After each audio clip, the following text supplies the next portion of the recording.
amazing day of action. When you look at how this all worked out coming into the season and the season now regional finals for North America, we were surprised, Dan, at some of the teams that were not in this top 9. Dark Zero, obviously, G2 made that very clear. They weren't picking it up, but maybe most noticeably, Dan, Optic Gaming joining Dark Zero outside of being qualified for LAN. Yeah, and I think that's what I was alluding to when I talk about teams who are outside of that top 9-10 who could provide a victory here today on match point format. You've got Dark Zero, the kings of match point. You've got Optic Gaming there. You've got even, I'll go down. I'll say FaZe on their given day could surprise an upset here. Plenty of squads that could actually just turn up and really throw this leaderboard upside down. But when you look at the top and you look at the points that are scored, TSM are in a very comfortable position. They've already guaranteed their spot at playoffs, but they are just playing today now to guarantee themselves at the top to ensure that they are split one winners when it comes to playing through regular season. Big shout out as well to XSET joining into the Apex Legends Pro ecosystem. We're glad to have you, of course. Nocturnal Fun FPS, Gilderson's Coach Hodsick will be repping the set today, and we'll see how they can perform against this studded lobby. But I also want to take a look at where the playoff picture is and explain a little bit for those just coming in on how this works. So right now, if it all ended here, these top 10 teams on our left would go to the playoffs. The other remaining in the 11 to 22 spots would still stay in Pro League. The 23 to 30 would be relegated and have to fight their way back into the Challenger circuit. Here's the deal. Today is still another Pro League day. First place is going to earn, yes, obviously a trip to LAN, but second place, they're going to earn 21 points, meaning that you can leapfrog out of that top 9 with a great performance today. And it also means that you could fall out of the top 9 if you have a dud. And Mark, nobody wants that, but we've seen it happen, and you just need to make sure it's not you this afternoon. 100%. And the difference between the EMEA lobby we watched earlier and the NA lobby is there's only 2 teams who are actually like mathematically qualified already for LAN in North America. Yeah. I mean, congratulations to TSM and XSET, but for every other spot, it is still so tight between all of these teams. And I'm talking from, the Guard who are on 95 points all the way down to almost 17th place. It is very doable for everyone. Plus you throw a match point on top of it.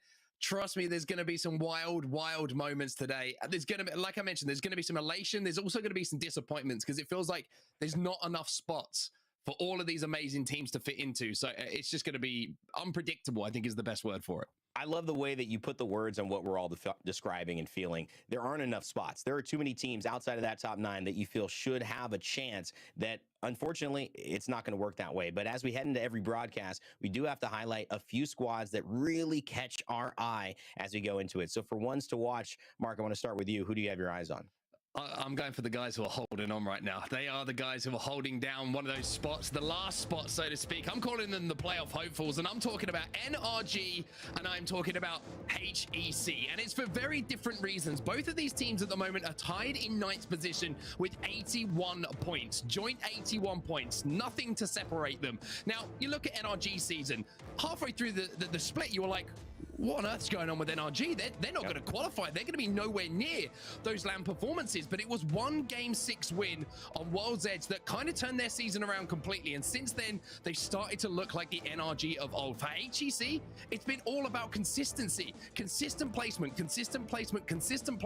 has put them in this position. The only worry for them is they have one of the lowest kills per game in the lobby. And with such an aggressive lobby now with no weak links, it's going to be tough for them to pick up the points they need. You put ESA, Complexity, MPS, DZ all behind them. There's only 21 points separating 9th place and 17th.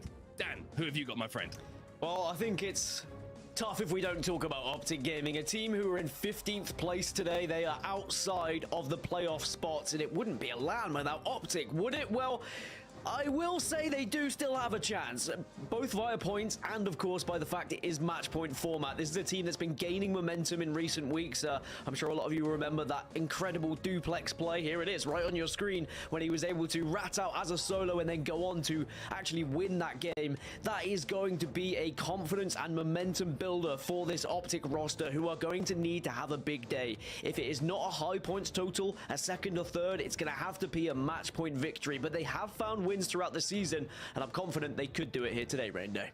When it comes to Optic, there isn't a measure of figuring out if they've got the talent or the skill. It's just the form, and there isn't a more high elevated team that has the talent and skill but has been out of form than Dark Zero. They are proven match point winners, not just once this year, but twice. No other team can say that, and yet they find themselves in 13th place. Day 8 was a chance for them to make things easy today, and it was their worst finish overall, earning just 3 points, coming in 17th place in a 20-team lobby. If they do not win today, I don't think that they're going to land, which would be insane to kick off the new year with the defending back-to-back LAN champions not even being there. If you're a Dark Zero fan, it's win or go home in my eyes.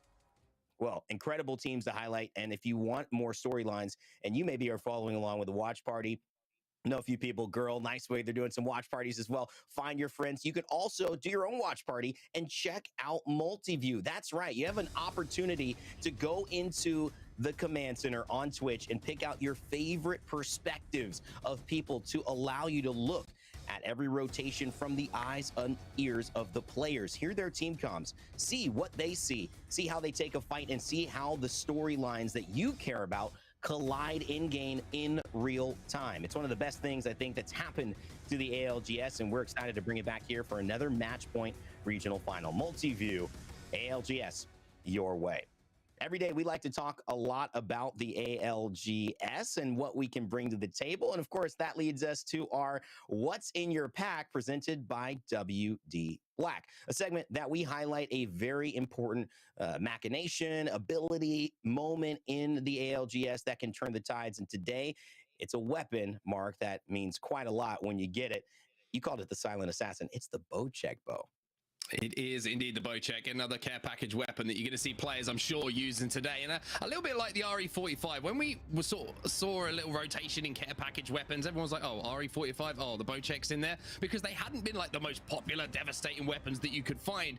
But I tell you what, players have started to realize that just because it may not be great on ground loot when it was there, once it's in the care package and once it has that little buff, it really can do a lot of damage to people in the lobbies. And like you mentioned, it almost has this silent effect to it, right? You can kind of make out when someone's firing a bow check across the map, but you can't really tell the direction it's coming from a lot of the time. You don't really see that trail of bullets like you do from other guns, so you can get up on height, much like Enemigo is here, and really do some big damage to teams trying to cross. Question is, are you Hawkeye? Are you the Green Arrow? Are you Legolas? Or maybe Katniss Everdeen? Lots of famous bow users in movies and TV history, but maybe you with a bow check can make the difference here in ALGS history. Make sure that you watch along to see all of our items that we highlight here, and that will be something on display for the rest of this afternoon. That's been What's in Your Pack, presented by WD Black.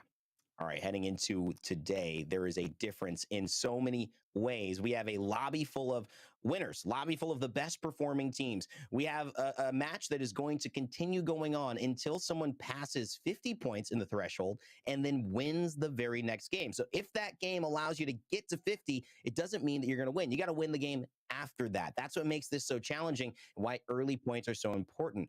But it's also why maps are so important. And we make a big change, a little change that has a big impact in these days. We do 2 maps at a time. Then we go back and forth so that if you maybe get your rhythm on match 2 in World's Edge, you get 48 points like we saw earlier with Aurora, you go to Storm Point. You got to do it again. In that game 3 in EMEA, they actually didn't get any points because of the switch up and needed to warm up, and they opened up the door for other teams to be successful. So that's the challenge, Dan, and I'll leave this to you. It's not just doing it well in 2 games, it's being able to do it in that 3rd game and keep the consistency across these fast switches.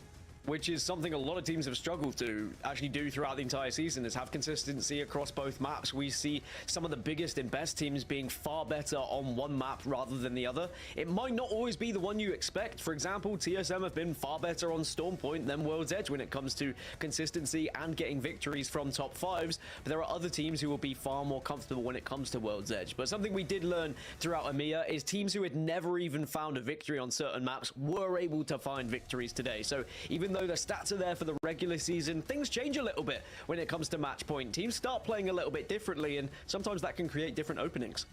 You know, Mark, I saw a battle at the top in EMEA. It looked like we had 3 teams already qualified going at it. I want to look at the regular season standings here, and I want to get your perspective, your kind of opinion on what's in store for today. TSM and XSET have been battling for a long time for supremacy of North America. Who's really the best team? It's been a resurgence, a renaissance of TSM, but it's been really strong performances from XSET. Looking at these teams, what do you think the battle's going to look like on the high-end front? It's tough to say, right?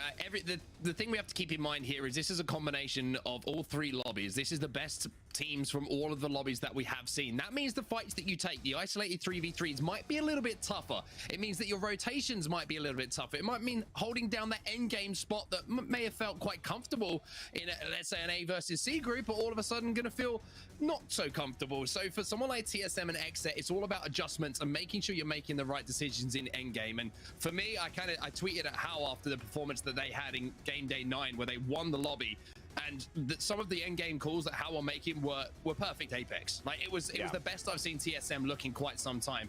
But then you have the added fire for XSET, just being picked up by a new org. They want to do them proud. They want to represent and bring home a win. So there's going to be a wonderful battle going on between those two, I'm sure, for the entirety of the day. I just have to keep bringing up the importance of getting a good start here, fellas. It's not about having this kind of great game and then disappearing. We've seen that be so demoralizing for teams who get close to match point or even get on match point, and then it's like they lose their rhythm. They become a different team because they start playing differently, Dan, and that can be sometimes your Achilles heel if you don't just stay with what's working for you. Yeah, I called it match point syndrome earlier on in the EMEA broadcast, and it does happen to the best of us, unfortunately. And it's just a case of people maybe trying to adjust their composition or trying to play a slightly different strategy that isn't necessarily familiar to them. So they're out of their comfort zone a little bit. And also, you get targeted quite a lot when you are on match point, especially if your composition is a known one to the rest of the lobby and you're playing a particular legend. It's very easy for me to sit here and say, well, I want people to play the same way they do when they get to match point, but it's impossible because that's not how the human brain works. When there's this much pressure on the line, when there's money on the line, when there's the chance to go to LAN, suddenly that is going to change your thought process and that is going to change how you decide to make certain moves around the map. But that's what makes all this such a joy and a pleasure to watch, because we get to see how these IGLs react to those moments. We get to see how these players actually react to those pressure situations, and today is going to create a lot of them, that's for sure. I have a question around these, not middle of the Packers, but when we talk about TSM and we talk about, XSET right now, two teams that have performed incredibly well. They kind of stand above the rest, already going to LAN. But then you get down just a little bit. You go into LG, who have had a wonderful season, who have one of the best, I think, absolute just annihilators on controller. Yanya, a young kind of 18-year-old prodigy in that way as well. And you look at SSG, who, when you look at Drops and Island Frex, have put up good numbers and consistency to be included in this conversation of they should be on the tip of our tongues for who could win today. Mark, is there a reason why maybe, we still have something to prove on that end? Or do you feel like this is the moment that they get to prove and say, hey, yeah, we are at that level?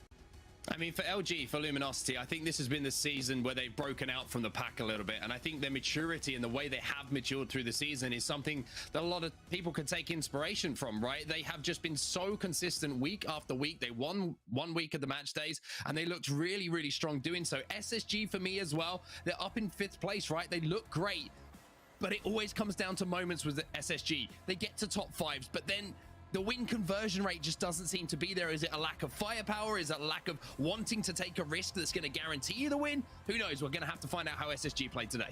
And you certainly believe that no matter what the circumstances, whether fire or ice, a star will be born in North America. Let's find out who takes control and who takes first place. It's match point, baby. And to send it over to my favorites, Onset and Gasket.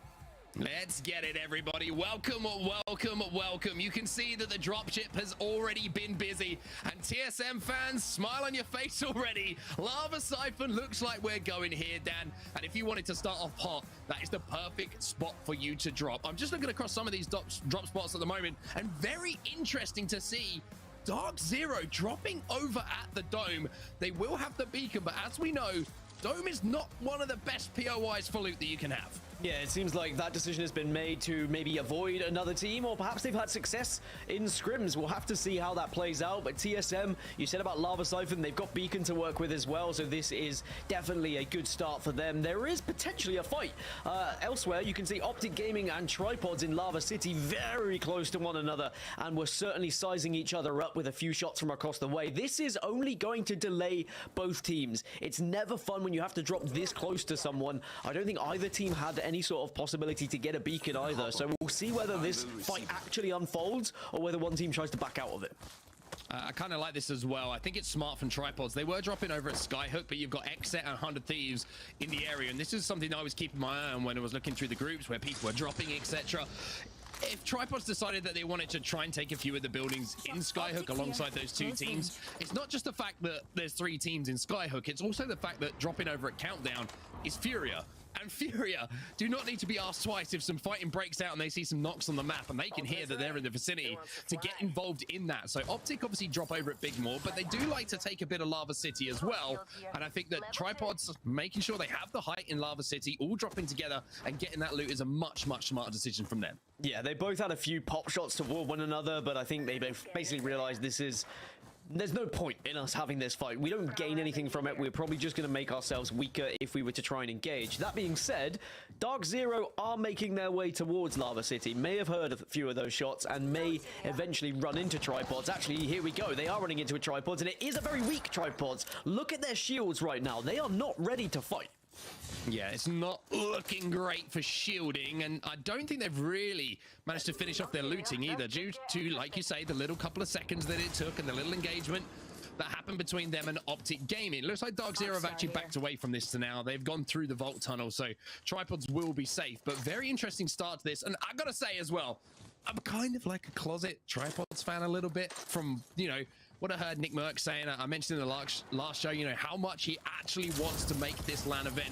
And it's still possible. It is a long way for them to go, but Matchpoint kind of gives them a chance here. And Nick Merck's in the sky alongside, of course, Deeds and Gent are going to be making their play now towards the dome, trying to just get in behind that initial drop from Dark Zero. They should be able to hit the beacon on their way through as well. So Tripods, I'm not allowed to kind of be a fan of yours because of, you know, broadcasts and stuff, but I'm kind of a fan of yours, all right? I think everyone wants the underdog story. It's completely understandable. There's a few teams here today that we know would love to be able to make it. I mean, everyone would love to be able to make it, but some teams who have worked so hard in their career as Luminosity are eliminated and will be the first team to do so. Their rotation did not pay off, and they're caught out by MPS, a team that has found success here or there throughout the season. One thing I will say, lastly, on Tripods, of course, that beacon information will be huge for them, but TSM have heard this commotion at Lava Siphon. TSM, who have dropped at Lava Siphon, maybe looking to pick up some KP. Well, they're sending in as well. You can see the use of the ultimates. They've got the better armor advantage as well. And TSM, who land over at Lava Siphon, just want to get that first knock, that initial damage, and then they can pounce. Wait for that utility to go down, and now the push does come in. Verholst, who was the kill leader last time we saw them. Pow Pow goes down, and TSM keep control here of Lava Siphon. This is their drop spot, this is their home, and they don't want to let this KP get away. Well, TSM did start moving slightly north away from Lava Siphon, perhaps after getting beacon information, but then they were greeted very quickly by 3 or 4 teams, and they immediately backed down, went towards Lava Siphon, and it was something that you were highlighting on the last show. It's a different look of TSM when they see KP is there, when they see the potential for a little bit of a scrap early on. They will take it, and they are seeing the benefits of it as well, and maybe is one of the key reasons as to why they're finding success as of late. Oh, we're seeing Tripods in a little bit of trouble here, as it will be Optic coming back after them. Nick Merckx will be the first down. Skittle Cakes with a beautiful spray coming in from that R301, and now he's using that black hole on the outside of the building to try and trap all of the remaining players from Tripods. Optic on the hunt here, and this would be a fantastic start for Optic fans. They need a bit of confidence, and they don't need to be asked twice. Jen's going to be there, trying to do what he can. He might have got a couple of sticks, but it's not going to be enough. Tripods eliminated. Optic will win that battle that started over at Lava City. And maybe Optic recognizing how weak tripods were with their looting process. And again, Beacon is going to be massive here at the Dome. When you look at the circle and where actually all the playing spaces are right now, you've got such little information from this first circle. Pretty central in a way around the areas of Harvester and Lava Siphon. There are so many different areas this could pull from. So that second Beacon information is going to be huge for some of these teams. And when you see social media after tournaments, you see teams saying, well, if we had had Beacon in game number X, we could have done this. Well, sometimes you've got to get yourself a beacon, and if it means taking on another team, you've got to be brave, and that's exactly what Optic have done there. Now they get beacon information, and they can start to think about how they want to force their way into the next circle. It's funny that you say that, because I was just looking at it, I was like, NRG staging, did they get beacon? Yeah, they had beacon off the start, so Sweet's prayers have been answered from the interview when we last had him on. They start off with a fairly central zone and a beacon, so hey, funny how that happens, right? But Optic Gaming, we mentioned how they need to have the day of all days today. Well, an early fight victory is certainly going to boost the confidence, and now they will be able to get that beacon information. No one in the vicinity. You can see Duplex just making double, triple sure with that heartbeat sensor as well before he goes to hit it. And then they will be able to plan their next move accordingly. There's your crafting rotation as well. You can see the mobile res in there, PK Spitfire. But again, not huge kind of game-changing things like a Digi-Threat then. And obviously, because they delayed it, they get Zone 3 information here, so they can get ahead of the rest of the pack that may not have been able to have any sort of zone info. Teams started to move towards Geyser a little bit, because I feel like that's where the circle's kind of heading. We might end up between Geyser and Lava Siphon, that kind of rocky area, and sometimes that hillside house is where we could finish and where certain teams seem to be trying to bank on. I did see in the kill feed as well, you were speaking of Sweet, he did get knocked at one point, and I don't know whether he was able to recover, but NRG certainly are taking a little bit of fire right now, and you definitely got to be careful. Well, I mentioned HEC and how good they are at rotating to zone and finding a spot to play. I'm just really happy because Hill is on HEC, and I think that Hill is in the Hill house right now. So there you go. There's my terrible dad joke of the day out of the way. But Furia now, they're kind of holding down the choke, and they might be holding out Esports Arena, who are trying to move up on them now. And Pandas doesn't need to be asked twice. He's going to pop the ulti. He's now the beast of the hunt, and now he's trying to move in, get some scanning information for Furia to push. It was Esports Arena who got the knock onto the NRG player, but it looks like Sweet is back up. It was a shot from distance, and as you said, Furia, I mean, they are a team who like to push up. They like to try and take their advantages when they're presented to them, and of course, they are slightly holding out ESA at the moment as well. So ESA might have to try and retreat from this one. Furia can go either way. They don't have to hold this angle. They could go back on themselves, and maybe both of these teams will just end up retreating.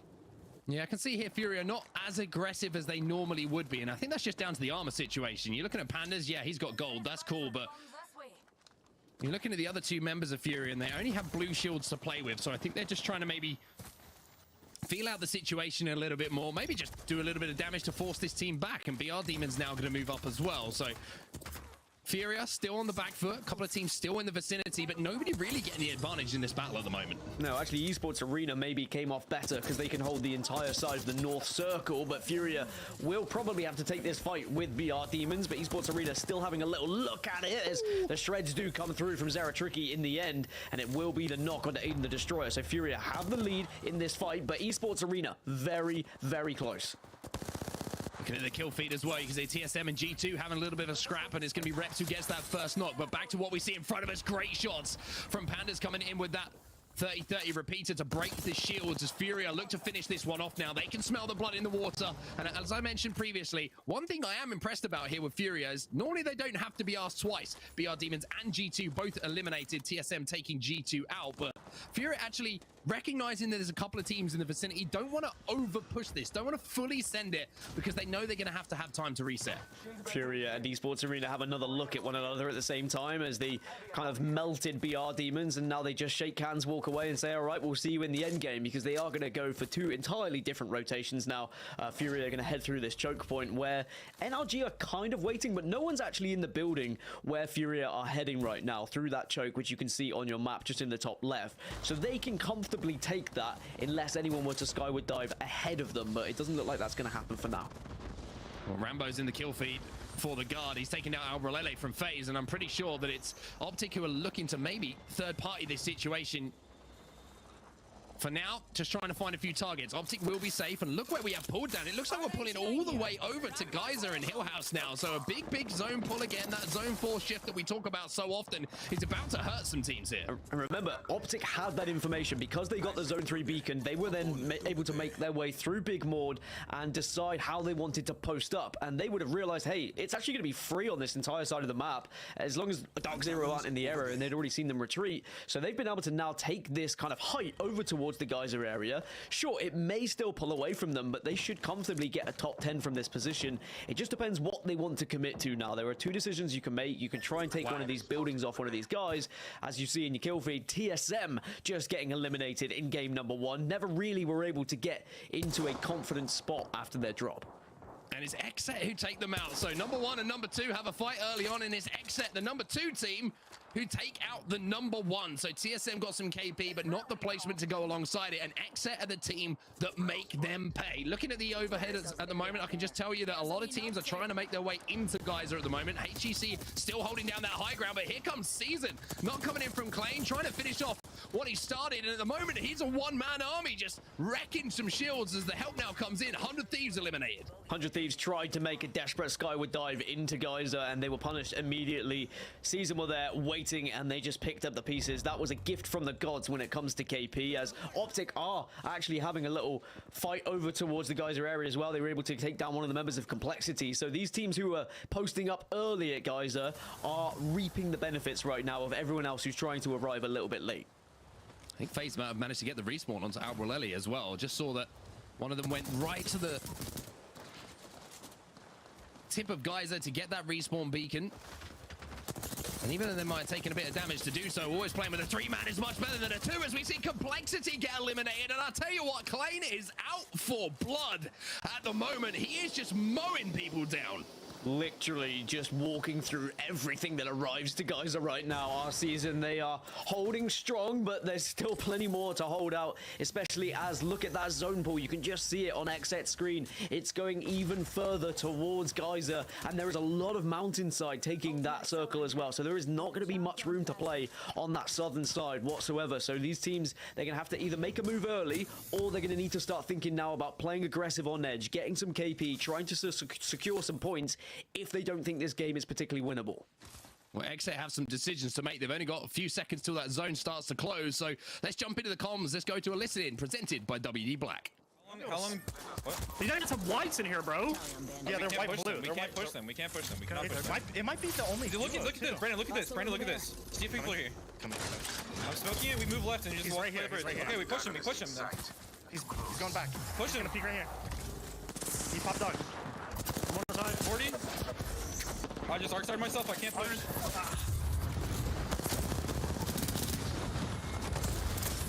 Careful. There's a whole team behind them shooting them. There's a team behind them. Go low ground, Brandon. Go low ground. Okay. Oh, I'm dead.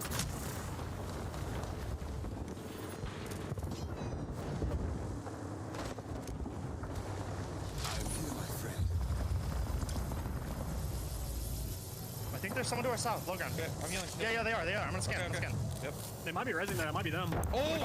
I'm gonna go. I'm marking that. I'm marking that.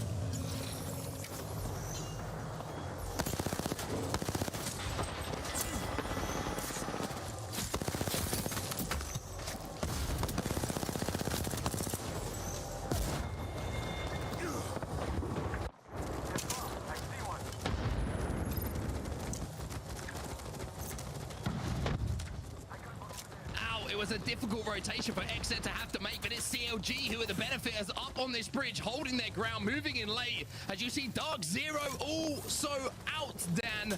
Some big heavy hitters have fallen out of the lobby now in game 1. Yeah, we've got to look at the teams who are holding the priority positions right now. That would be Esports Arena. They've been holding it for quite some time. The entire northern side of the zone is CLG now getting involved in this scrap as well, but need a little bit of help. Does Nano will get it.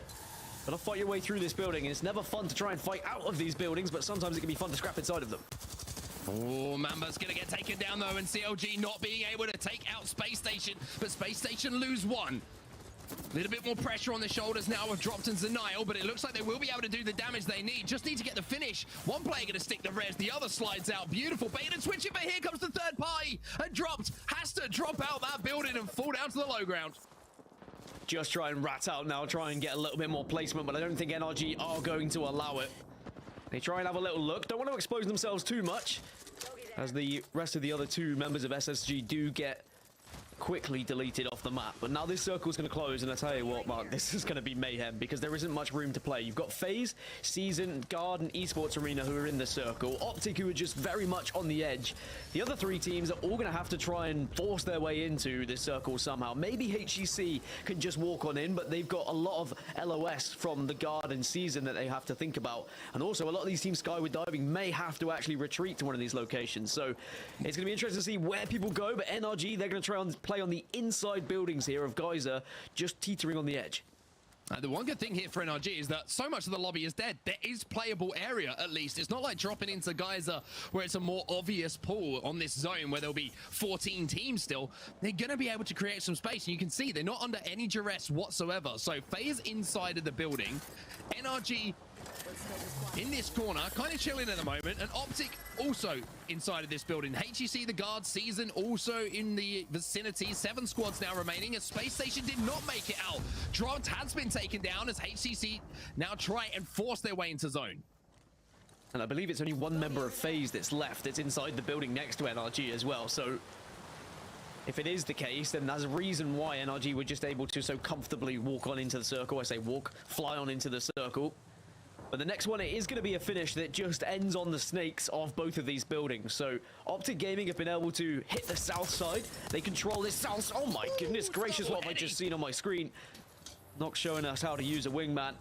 He never loses it. But Optic in one of the priority positions, has to be said. There are a few teams though who have to move in. ESA have got to move in from that northern side and down the hill. They'll likely be held out by NRG now. NRG not giving them any line of sight with their position though. Optic are in a position here to do something special in game number 1, and I mentioned how these guys need a little bit of confidence. They need something to start going their way this split. Maybe game 1 here on World's Edge is going to be it. Respawn Beacon also going to be called in just to give a little bit of cover, or maybe just to try and block that door as they leave. Interesting to see who actually called that one down, but Optic Gaming at the moment, you can see, trying to see if they can pick up a little bit of a third party here. NRG under a little bit of duress themselves now. Nathan is going to fall, and it's Esports Arena who are forcing them down for this high ground, but Duplex now firing back. And there is several members of FaZe, so it was just a map overhead. They were just sat on top of one another, and they're at the moment griefing Esports Arena and NRG a little bit as well, as NRG down to 2, trying to fight. The high ground is never fun for Guild, and it looks like he's going to be taken down in the end. ESA Phony is there and waiting, as ESA have been able to force their way into this circle, Mark. It'll be very interesting if they are able to pick up some of these big kills that can really change the swing of things. Well, HEC are just trying to survive right now. You can see they haven't got time to pop any meds. Enemy's going to have to fight. Crook goes down, and now Hill, the IGL, is going to have to command the troops as a 2-man team. Enemy manages to get one shield cell off just to give him something to work with, but you get the feeling that this team is going to swing onto HEC. They're inside of the land placements at the moment, and somehow it seems like they're still alive for now. HEC out, though. We're down to 6. Season been holding this area for so long, have got plenty of kills because of all the teams arriving late to Geyser. They were just mopping it up. They were the janitors of Geyser for quite some time, but still have a lot to do if they want to get a victory here. As look at the lay of the land, NRG just on the very edge are going to be punished. You'd imagine the rat should go down at some point, but it's about trying now to gain as much placement points. You could argue Optic in one of the best positions. Esports Arena have got plenty to work with as well, but they're all going to clash as they're forced into the middle. And it's about bravery now. It's about the big game calls from the IGL. This is what separates the good teams from the great teams, about knowing what to do in these scenarios. You've always got to think Optic are going to be safe for the longest, you would imagine, because they have that building which is pretty much center zone. However, Guard taking the height off of this building is a really bad situation for Optic, because now they know when they have to leave that door that there's going to be multiple teams probably looking at it anyway, but the fact that they have someone on height also shooting might create a problem. So it's up to maybe Optic to formulate a plan to get them off of the roof, whether it's sky nades, whether it's just hoping another team starts to focus them, and when they see those knocks, jumping up on top of it themselves. But ESA also in a pretty good spot. FaZe gonna have to move out soon as well, but inside of that building, much like Optic, a similar situation. They can let everybody else start to do the work while they watch on. This is where composition can really come into effect as well. A crypto drone could be huge with an EMP. Also, fun fact, when ESA get to the top 5 on World's Edge, they have 100% win rate. They've only got there twice, but they have been able to get wins off of it, and they are very close to another top 5 here on World's Edge. But Sweet still is walking his way in, ratting his way out, trying to secure some extra points here for NRG. He's going to hit the geyser. That's what he's going to do. And he's going to try and survive as long as he can. There's ESA. They move in and pick up some kills. They get the armor swaps. And now FaZe have to think about making their move as well. Sweet's going to get spotted out here. But Season have been eliminated. The guard up on this high ground trying to put some pop shots down onto ESA, I believe that is. As Sweet now makes his plays up into the skies. And NRG, unfortunately, that will be the end of it. Sweet manages to get into the top 5, though. A fantastic solo run from him. And even though you spoke about this building for Optic, it's about when they go out of it. You can be very vulnerable because you can be gatekept at that doorway and you are kind of bottlenecked in, but it's ESA who are on top and they will now try and at least make a move to get some sort of space as all teams now hesitant to push out, don't want to be the first one to engage. Well, now they go. They have to go Optic. They're forced out of this situation. FaZe trying to light them up at the moment, and through the fire and through the flames, it'll be Snipe Down who manages to get the knock. The zone's going to be burning. The guard now moving in, trying to hold out Optic from leaving this building, but here comes Skill Cakes. Can he clean things up here for Optic? ESA still in a position to maybe win this game, but there's 4 squads still alive here. How is everyone still alive? And everyone's going up into the sky, and it's a party in the air, up in the clouds, but it's now beatdowns that come down as Esports Arena try and stay alive. As the guard are the last remaining, can the melees do it? No! Esports Arena continue their 100% record from top 5s on World's Edge. It's absolute madness. Oh, the oxygen was getting thin for a lot of those teams in those final moments up at the top of that gravity lift. But it's ESA who come through with the clutch. And it was just a beautiful play from them. You saw they were the one team who could kind of overlook everything else happening around them.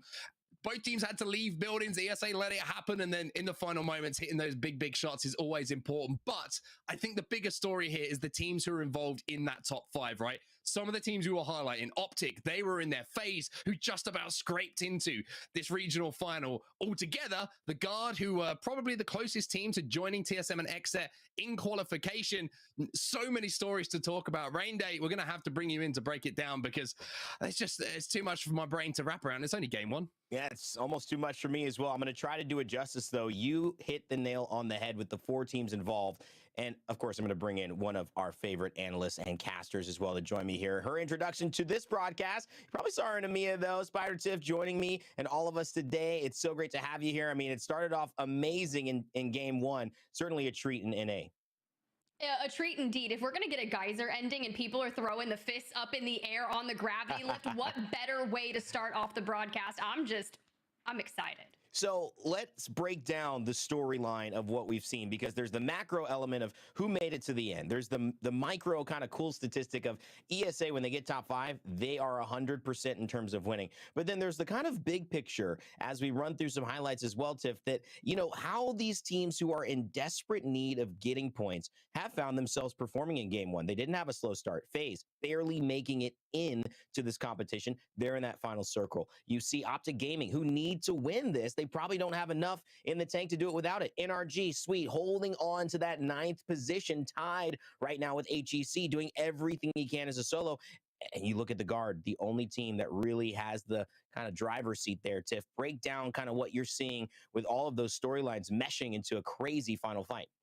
Well, it's kind of wild. Let's start it off from the very beginning. The first thing I noticed, I want to give a shout out to Sweet. You got a beacon there, buddy. That was the first thing. I was like, we're manifesting. Yeah. He's getting a beacon. I want his rotation to go really well. And unfortunately, a lot of these teams had a very roller coaster-esque style of rotation. Trying to get into the geyser area is usually jam-packed, as you had some teams like Dark Zero going dome, Tripods electing to not go to Skyhook and landing on the south side of the map as well. So it was really action-packed and heavy-oriented contested over there. So I'm watching all of these teams try to be smart throughout the mid game, and you saw that fight that was actually a 3-way fight. It was Furia taking on BR Demons. ESA looking to third party that as well at the very beginning. And I think it was a really smart choice for ESA to kind of back down from that fight, because had they fully committed to that fight in that particular instance, they might not have made it all the way over to Geyser to be able to come out on top. And I had a chance to speak to Luda prior to the regional finals prep. I was like, what are you guys doing to prep up? You guys know that Luda kind of had an injury with his hand, and he's like, rest. I have been resting. And he was like, outside of the week that he was out for his hand, they've only been in the top 3. So their goal was to maximize their energy, come in at 100% and not tilt until after the tourney. So after the map 1 performance, I don't think anyone's tilting here, Rain Day. No, this is a great sign. A team that's had to deal with physical issues and also taking the approach that many athletes do off the field. If you're having a hamstring injury, you take a break, you take a couple games off. It's tough for your team. They have to put in extra work during it, but what you're playing for is the end game, and this is upon us. XSET had a pretty decent performance. Optic Gaming got done what they needed to do. A team that needs to win match point. They're certainly on their way. But you mentioned Furia and ESA, and I want to talk about how, from Furia's perspective, I was so impressed with that fight, the way that they managed it. It felt like they were kind of I don't know, not necessarily being as aggressive as they've been known to be and adding that little bit of maturity and patience. But then ESA, really on the other side of it, we're just as mature, just as patient, just as deadly, forcing Furia to not push onto them and decide to rotate away. And that ultimately allowed ESA to have a really nice spot in this end game. Yeah, speaking of nice spots, HEC was not in one. They were fighting for their absolute lives. They lost Crook early on to the outskirts of the ring from a nearby charge rifle. Shout out to RKN and the guard, but was able to get the res off back on them, bringing them in. But unfortunately, it's ESA, it's FaZe, it's Optic Gaming going down into an aerial POV, and it's Luda at the top. You see the fists coming out, the kicks going down. It was an all-out brawl for ESA to come out on top. And at first, I thought Keon was going to make something happen there, but unfortunately not for him. ESA comes out on top. It was beautifully done. It really was. It was a masterclass. It's not often that you see a fight in Apex Legends have more time in the air than when on the ground, but I guess that's what happens when Horizon is in your final circle 4 ways out of 4. Esports Arena taking 22 points, 10 kills, a phenomenal game for them. If they match that again, they're going into Storm Point with 44 points, but it's easier said than done. The Guard, Optic, FaZe, NRG, all teams that need points today, maybe outside of the Guard, and getting it done. But I want to talk about Season 2. 9 kills, second most kills in the entire lobby, Tiff. That is an excellent start from a team who also pretty much needs to win today.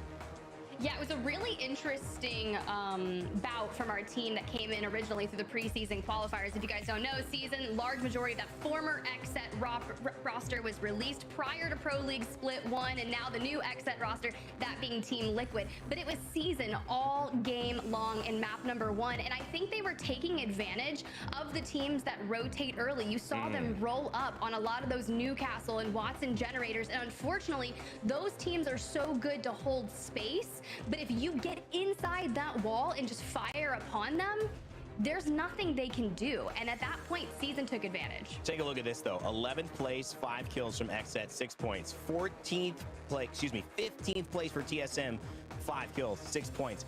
My rule, Tiff, you get 5 to 7 points on a bad game. That's okay. It keeps you in it.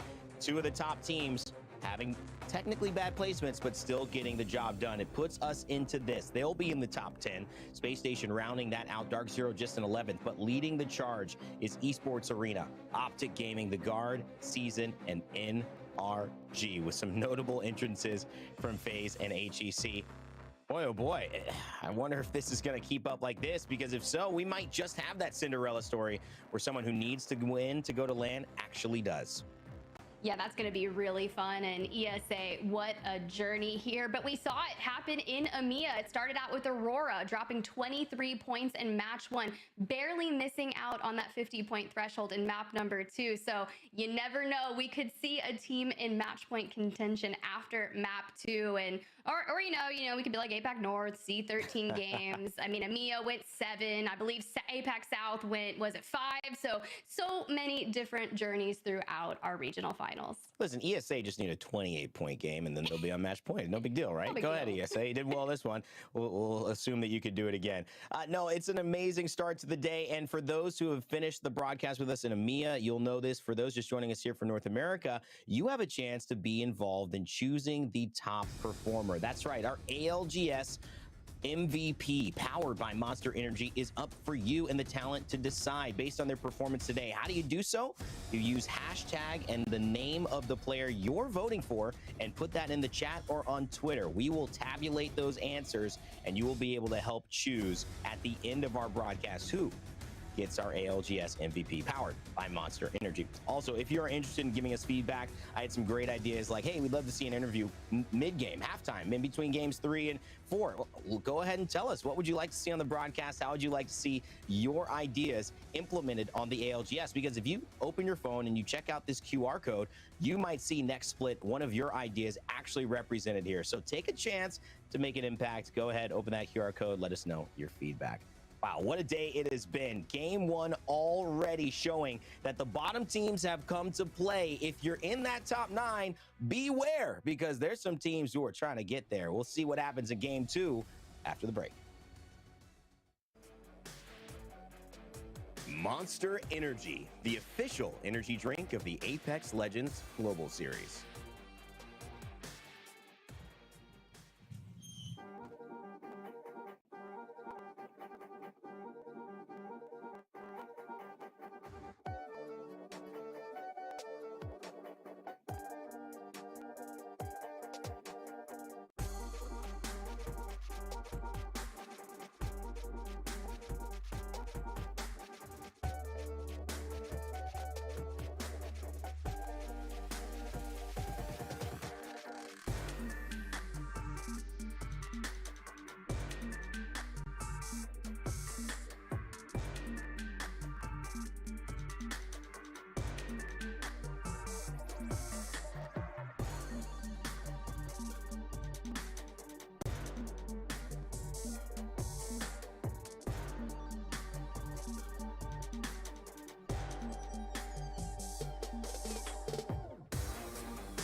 WD Black, the official storage partner of the Apex Legends Global Series.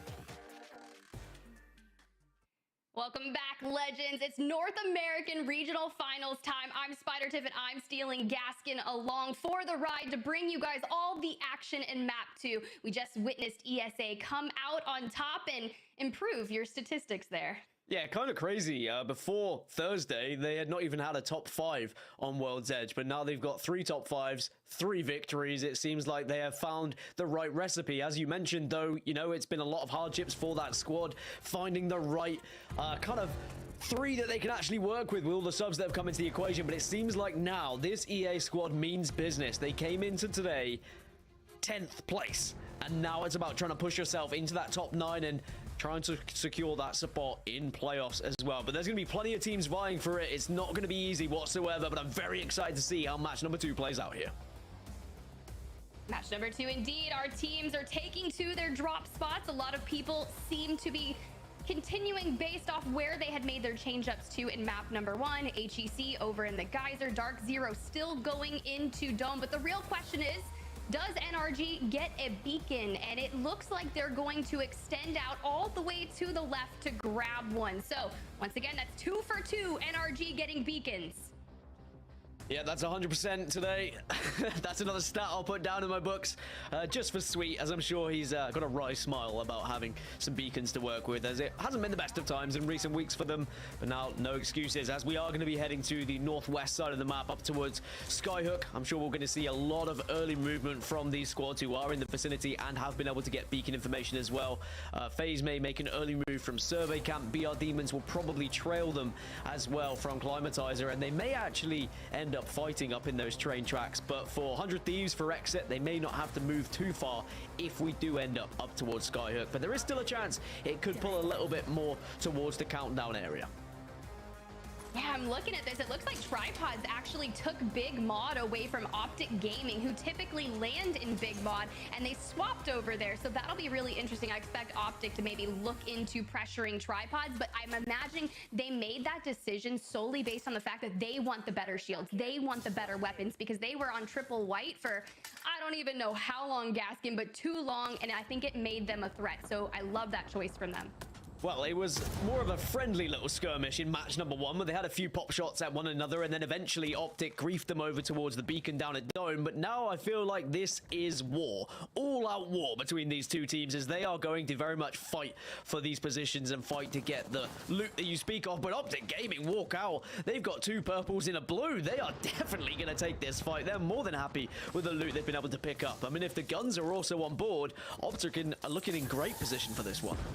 Well, if Optic are used to landing Big Mod, they're going to know the loot path. They're going to know exactly the way to fight this off drop. And Skittlecake taking to that grab lift to the roof, firing some shots, does get tagged up. The issue with the grab lift and being on a horizon is everyone will immediately focus. You can see Duplex falling low as well, and Nick Merckx closing the gap, just trying to deal the finishing blow, and that's going to be the first knock onto Nox. So now a 3v2 scenario, and now Thirsted, but that's going to cost you because Duplex is coming back to get revenge. Coming back, Tripods with a lot to do here. Now it's going to be a 2 versus 1. Optic looking like they're going to come out on top again, will come out on top. So there may have been the finish from Nick Merckx and Tripods, but Optic are the winners of this war. Whether this war will carry on further into the tournament will have to remain to be seen, but Optic should be able to get back up to a full 3. Of course, there is a beacon right next to them, and they'll be pretty happy with that one. My biggest question, have Dark Zero taken a peek at this? Dark Zero are very close. It's whether Dark Zero decide whether they just want to be on passing by or whether they fancy having a little sniff.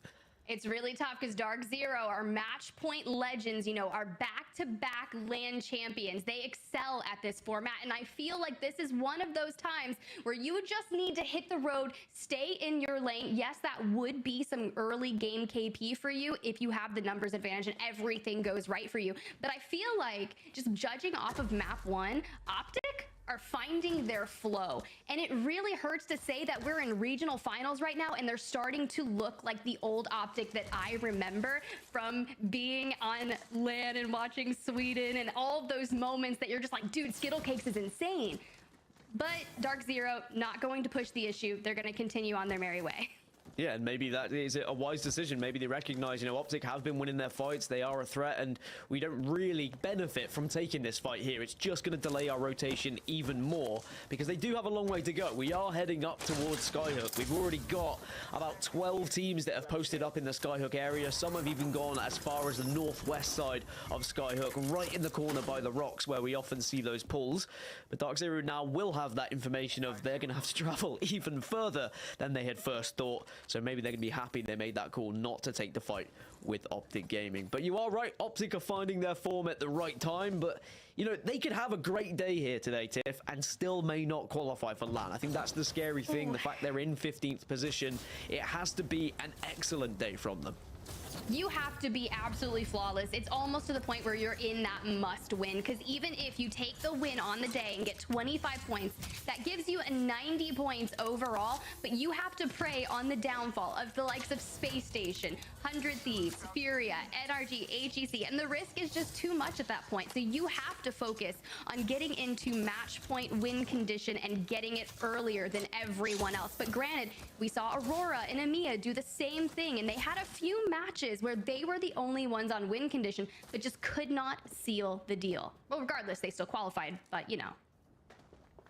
Yeah, at the end of the day, qualification important. A lot of these teams are going to be desperate to try and get there themselves. Everyone wants to have a little nibble at LAN. It's, you know, what these players live and breathe for. It's what everyone involved in esports wants, really. It doesn't matter if you're a viewer, caster, player, production. It's really the life of esports. But you've got to get there first, and there's only 10 spots today. One of them from match point, and the other 9 will be the highest points thereafter. There's still so much to play for in what is such a highly competitive region. I think it's tough to even try and kind of bolt down 10 teams from this list of 20, considering the season that some of them have had. And I think we are going to be disappointed to see a few leave, but we have to knuckle it down.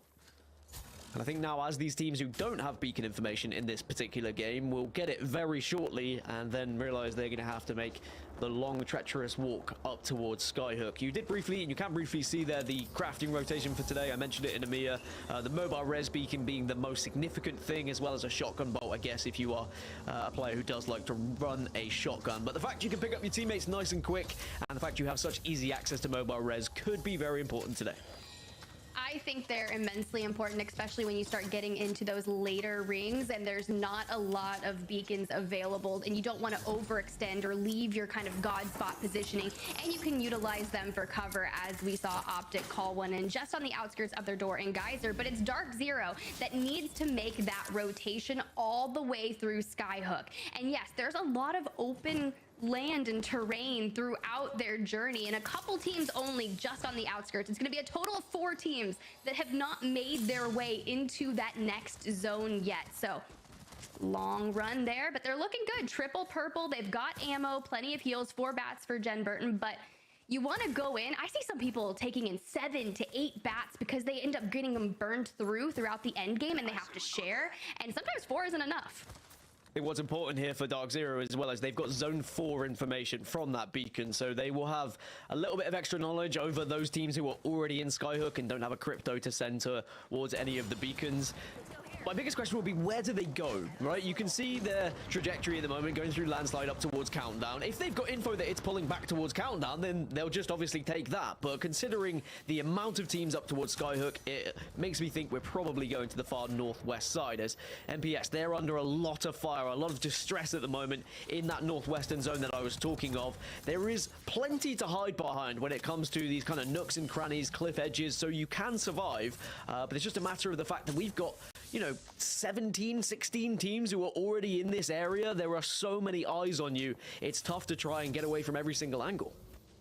Yeah, this is really interesting. Every time I see Shubi on Valk, I'm just not used to witnessing that. If you guys don't know, Shubi, one of the last Bangalore mains alive, joins MPS, formerly MPL, in place of Luda for this team. It was formerly on the Black Hand roster, didn't qualify through the preseason qualifiers, and gets picked up by Pow Pow and Madness. So now, finding themselves in potential playoff contention coming into this, just 6 points shy of that 9th place threshold, and is just doing everything in their power, looking very strong throughout Split 1 Pro League, and now just looking to seal the deal here. But they've found themselves in an interesting situation, kind of surrounded by a multitude of teams here with just some rocks for cover, but they do have the Loba Black Market available to them. Should they run out of, nades or ammo, they can just re-up.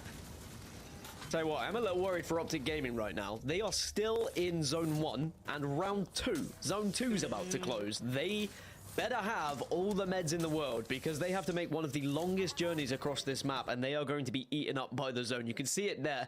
In the southeast side of your map are still Optic Gaming. And look how far they've got to go. And look at that zone closing. It is going to really chunk away at them. Are they going to end up falling victim to the zone would be my question.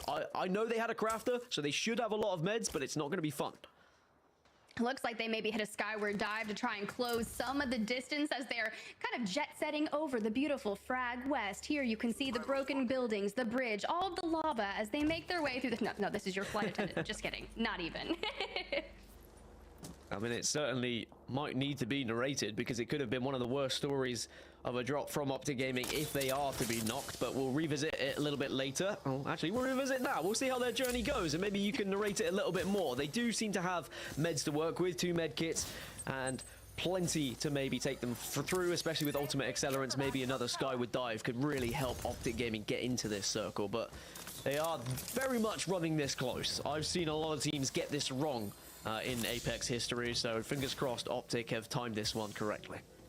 Already picked up 3 eliminations. That's going to be tripods. There was a replicator, and I feel like if they were in any bit of duress, they would have stopped and maybe crafted up another med kit, but it seems to be working out just well for them. They should be able to push into the next zone uncontested. You see they're going to elect to take that southern tunnel on the outskirts of Skyhook and make their way. But the question is, all the teams that we had witnessed, aside from 4, 1 ring ago, had already made their way in, but it's complexity. They're on the outskirts of that bubble, so this is a must-perform day for them, and they are falling incredibly low. Lux, maybe 5 HP.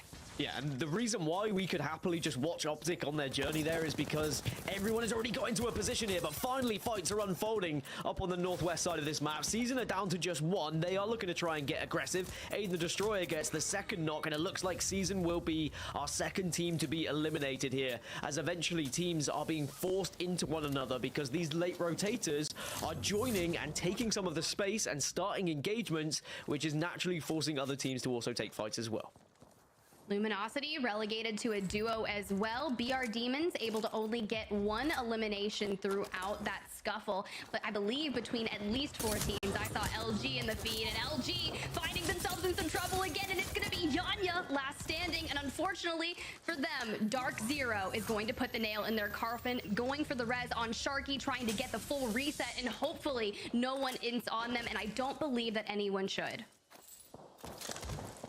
But what a circle this is going to end up to be. It's going to be so difficult for the teams as soon as the zone shifts away from them to try and make their way in, because everyone's going to be on the same path. So many squads that are still alive that those who do get this zone prediction right, they're going to be laughing for a short while. They should be able to pick up plenty of KP as well. If we do move to the northwest side, where the likes of Xset, FaZe, Complexity, MPS are, then they should be able to hold these positions comfortably. But if it does shift down to the southeast side of this circle, where the likes of TSM, Optic, HEC, CLG find themselves, then they're also going to be laughing. This is why the Zone 4 shift is so deadly, and why it can punish people for making such a heavy risk on where they are putting themselves in these final circles. So many teams, when you hedge your bets, you think Complexity, you think the Guard, they typically are so good at calling zones, and Complexity falling under fire from FaZe. It's going to be Slurp who finds that down. They are sandwiched in between BR Demons and FaZe, and that is not a situation you want to be in, especially when you are on the bubble trying to find yourself in contention for Split 1 playoffs. But BR Demons are going to be met by yet another team, and it's going to be Dark Zero making their way in. BR Demons down to just the one player. Aiden the Destroyer, he did some light work of teams before, but it looks like he's going to be very much sent to an early grave, as Dark Zero now are going to be able to take this position, are going to be able to take a very commanding position in this circle as well. But they're going to learn as round 3 closes where to go. Now, there were several teams who had a lot of beacon information. Dark Zero was one of them, and it looks like they are happy to take this spot. And they know full well where that circle is going to be. So it is going to be moving to the northern side. They have predicted it correctly because they had that Zone 4 info. Whereas those who are on the now southeast side of this circle, they're going to have to move through such difficult terrain, Tiff. Not just are they going to have to try and navigate their way through all of these teams watching them, but then it's about fighting the teams that are also moving at the same time. It's going to be a rather interesting set of rotations throughout this next ring. You see TSM, they have Beacon available to them, guarding it with their life, trying to make sure that no one is going to be able to get that information. The Guard, maybe someone got their iPad out, looking in the drone for some information. You can see the drone making its way over to the Beacon to try and grab that so they can begin their rotation. Furia just on the outskirts throughout the chokehold. Ah, nice. We get a little bit of look at them. They're kitted out for this, but unfortunately no eliminations for them at all. They're coming into 13th place with 4 points overall here in map number 2, and I feel as if this trio is just looking, waiting to get in on some action. You know that they're feeling pretty good. I spoke to Zara prior to regional finals, and they're like, hey, we're a consistent team, we're playing to our strengths right now, and we are definitely not worried about this at all. So I'm having some faith in the team, and I know they're gonna do what's right. 9 teams of the 15 are not within this next circle. In 20 seconds, that kill feed is about to light up as much as New Year's Eve is going to light up the skies with fireworks, because it is going to be so tough for any of these squads to actually successfully make their way into the circle. With that being said, you need to think about now, how do we pick up some points? If we're not going to be able to get into one of these priority positions and win this game, where can we actually get some KP? Well, G2, they've got to make their way in. They're going to have a plan, so let's have a listen, see what they have to say.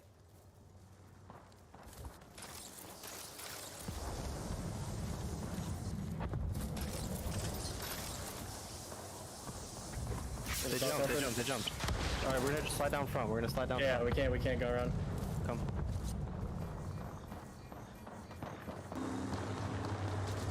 Kid right in front of me. Yep. Drop down on me. Drop down on me. Drop down on me. There's the entrance. Both touch here. Block right here. Alright, we're gonna have to walk in slow. Wait for the chill.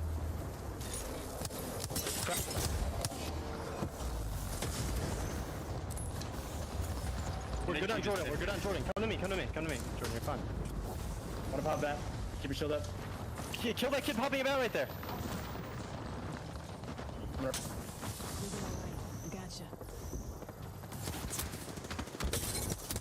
Get that kill on that kid. Dude, I'll get it if you come. I know I can because this thing is just.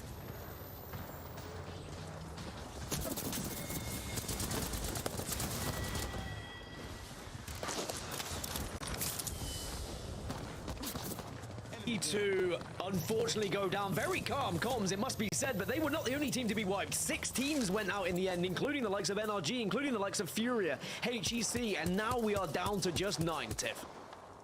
Just 9 indeed, but it's TSM currently in 4th place overall with 12 points, looking to find themselves a lot of success here in map number 2. Meanwhile, off screen, FaZe and Dark Zero duked it out, and Dark Zero came out victorious, which I feel puts them in one of the best positions for this ring, because TSM has their work cut out for them. They have to cross the open area, cross all that terrain, and avoid all of the teams that could potentially be looking at them. Teams like 100 Thieves, XSET, Optic Gaming still in this match, all looking to make sure that TSM doesn't get this cross. I'm also pretty worried. ESA, they're still alive in this one. If they were to get to the top 5, stats don't lie, Tiff. We've learned that already today. And they could maybe continue this incredible record that they are somehow holding. But there's still a lot to do. 8 squads remaining. 3 are outside, make it 4 outside of this next circle. TSM are going to start making their move. Their jump onto the 100 Thieves are going to be under this little bridge. They're hiding, and TSM, they want to be able to take advantage of this, but there's so many other teams getting involved in this skirmish right now as TSM down to just Imperial Hell. It looks like both teams are probably going to fall here, Tiff.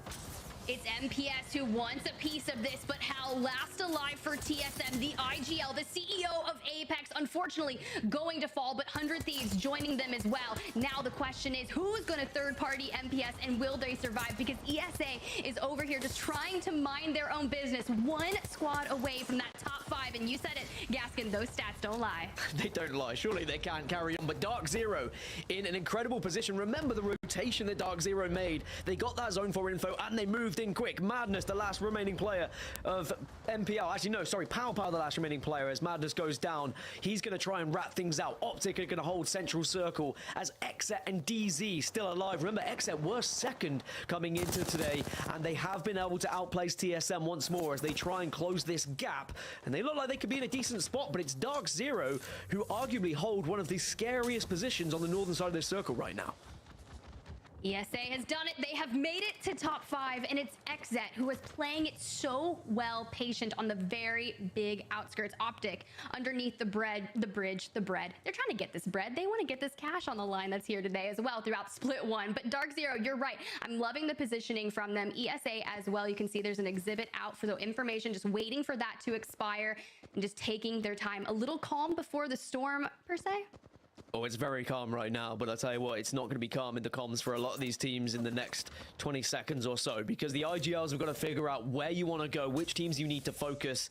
There's 5 squads, but one of them is a rat, and that is going to be Pow, who could really be a thorn in the side for a lot of these squads. Esports Arena on the east side of the map are just going to be forced into the circle and maybe forced into an engagement with Dark Zero. Optic going to be crushed in the middle of all of this, and you'd imagine that XSET and MPS should be able to fire on this side, but actually Optic go out. Optic get out of the middle because they know full well they would have been sandwiched, and they try and get a little bit of damage on these teams firsthand. XSET playing it patient. They were able to get some damage down, but it's going to be Dark Zero who still has the ring at their back, and this is a must-win situation for them. They need to get into that match point contention, and you can see putting so much damage down.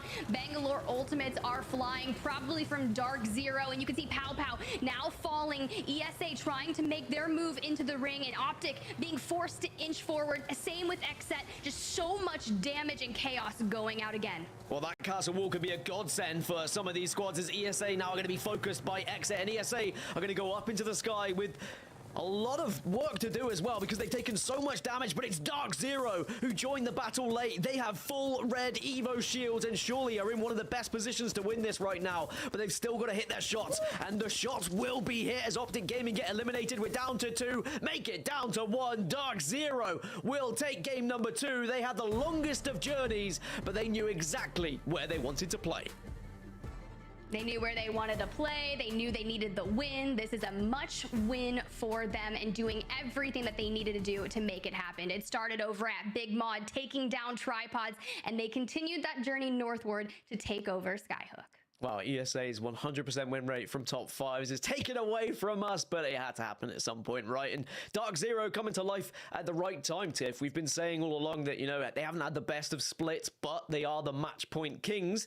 Well, they get themselves closer to match point now, and if they can find victories that successfully as the day goes on, maybe, just maybe, they could be able to find their way to LAN as well. Rain Day, I mean, you were watching that one in the wings. It was another very entertaining final circle. What are your thoughts, sir? My thoughts are that you lied to me, Dan. No. You told me they had a 100% win rate, which meant that if they were in a top 5, they should win. I guess not. Math doesn't always math. Now, of course, Dan, bringing us the great stats that we need. And Tiff, I'm going to come and talk to you a little bit about that in-game circle. Obviously, ESA have been phenomenal. You can't win them all. 100% probably drops down to 80% now. They're going to be happy with that for sure. Second place will not be anything to sniff at. But I do think that final circle was interesting for me because I thought a lot of teams could have really won that one. XSET was in a pretty good position, high ground. The castle wall got broken, but you know they ended up being able to salvage that. But it was Dark Zero who kind of pulled a rabbit out of the hat there. I thought they would be focused by Optic underneath the bridge. A lot of the energy was facing towards them, but they really turn it around and show up the way they need to today. Yeah, I think it was interesting towards that end. Optic, instead of pushing forward towards Dark Zero, they kind of backed out and it went into the line of sight of XSET. But it was this fight right here from Tripods that kind of started it all for Dark Zero. And at first, it looked like Nick Merckx and co had that initial kind of advantage on that fight, but ultimately some missed shots happen and Dark Zero was going to take the lead on that fight and carry on that momentum forward. Luminosity even finding some issues, I believe, with Dark Zero as well. And I just feel like Dark Zero throughout their journey through map 2 were like the thorn in the side for a lot of those teams. As they need to be. This is unheard of to me that I'm even saying the storyline. Dark Zero have won all our lands. This team, Zero, called the unequivocal best IGL in North America, APAC South, wherever you put him in the world because of what he's able to do, but they may not get to land. That's what the story was heading here. Now, with a win, that's got to give them some confidence, Tip, because we know we don't go home till somebody gets a win, and that's already proven that Dark Zero can get the job done in this lobby. You just got to give just tremendous confidence heading into Storm Point. That fight was so tough for TSM. There were so many teams looking to fire down upon them and just nothing they could do. ESA, though, found a lot of success and good positioning towards this end game. And the moment they got to top 5, here's that positioning from XSET that you were like, I think this is going to be the God spot. And unfortunately for them, it was not. It was Dark Zero. It's the flat line. It's everything that they're doing to find success and just shooting essentially birds out of the sky.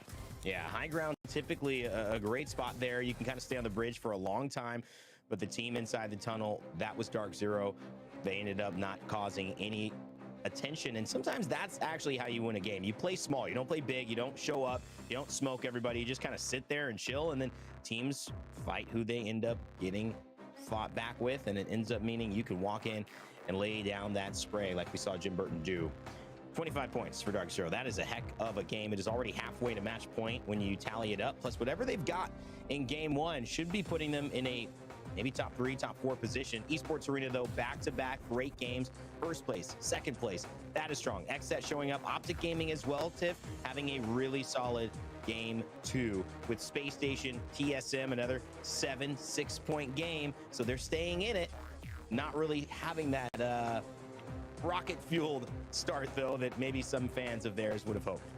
Yeah, then you come on over to page 2 and you see the names of all the teams within the bubble. You've got Furia, you have AGC, you have NRG, Complexity. These are the teams that need to perform to their ultimate best to make sure that they are solidified within that top 9 in points should they not go out on top here in the regional finals. And this has got me a little worried, I'm not going to lie, especially for NRG. They had 2 beacons and that zone was just absolute chaos because everyone was essentially inting to get in there once they did, and everyone clashing turns into this. Well, as it stands across our series after 2, it ends up looking like this. Esports Arena out in front with a first place and a second place over Dark Zero. who takes second with 28 points. Esports Arena 34. Optic Gaming just behind that. So the three teams closest to match point threshold, two of them, well, actually three of them, would love to guarantee their spot there. Nobody guaranteed here at all. A really interesting dynamic happening. And guess what? It just gets better because now we're switching maps. Meaning if you got comfortable there, you said, you know, our World's Edge is starting to pick up, fellas. We're ready to go. Oh, we're going to Storm Point. That's right. It all shifts yet again. Who will rise to the occasion in Storm Point? Tiff, it's a brand new opportunity for teams who haven't been getting going like LG, maybe like TSM, to have that big breakout game.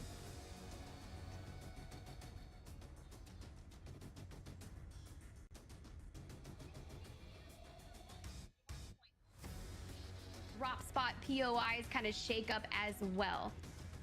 Yeah, it's going to be a lot, of course, to answer. It's a really nice moment here when you get to have match point, and I certainly do enjoy the drama that unfolds. Yet, who is going to be the drama side of it? Will we see the low end of these teams rise up? Will we see top performers continue to perform? I think ESA, they feel like they're feeling it. And I know two people have opinions on this, and I want to get their thoughts as we switch maps and switch over to a game number 3. It's Onset, it's Gaskin. Fellas, is it just ESA's day? I tell you what, Rain, coming into today, me and Dan were sat down and we're like, there's a couple of teams here who you feel like match point, it could be their day. They've been out of form, out of touch, not able to really put together those big games we expected from them. But you look at that top table at the moment, Dan, you see ESA, you see Optic in the mix, and you see the match point specialists themselves, Dark Zero, in the mix, all leading the way towards 50 points. This is gonna get spicy, my friend, and we're adding a little bit extra sauce on there for you now as we head into Storm Point for match 3.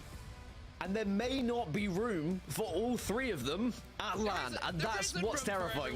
That is what is scary.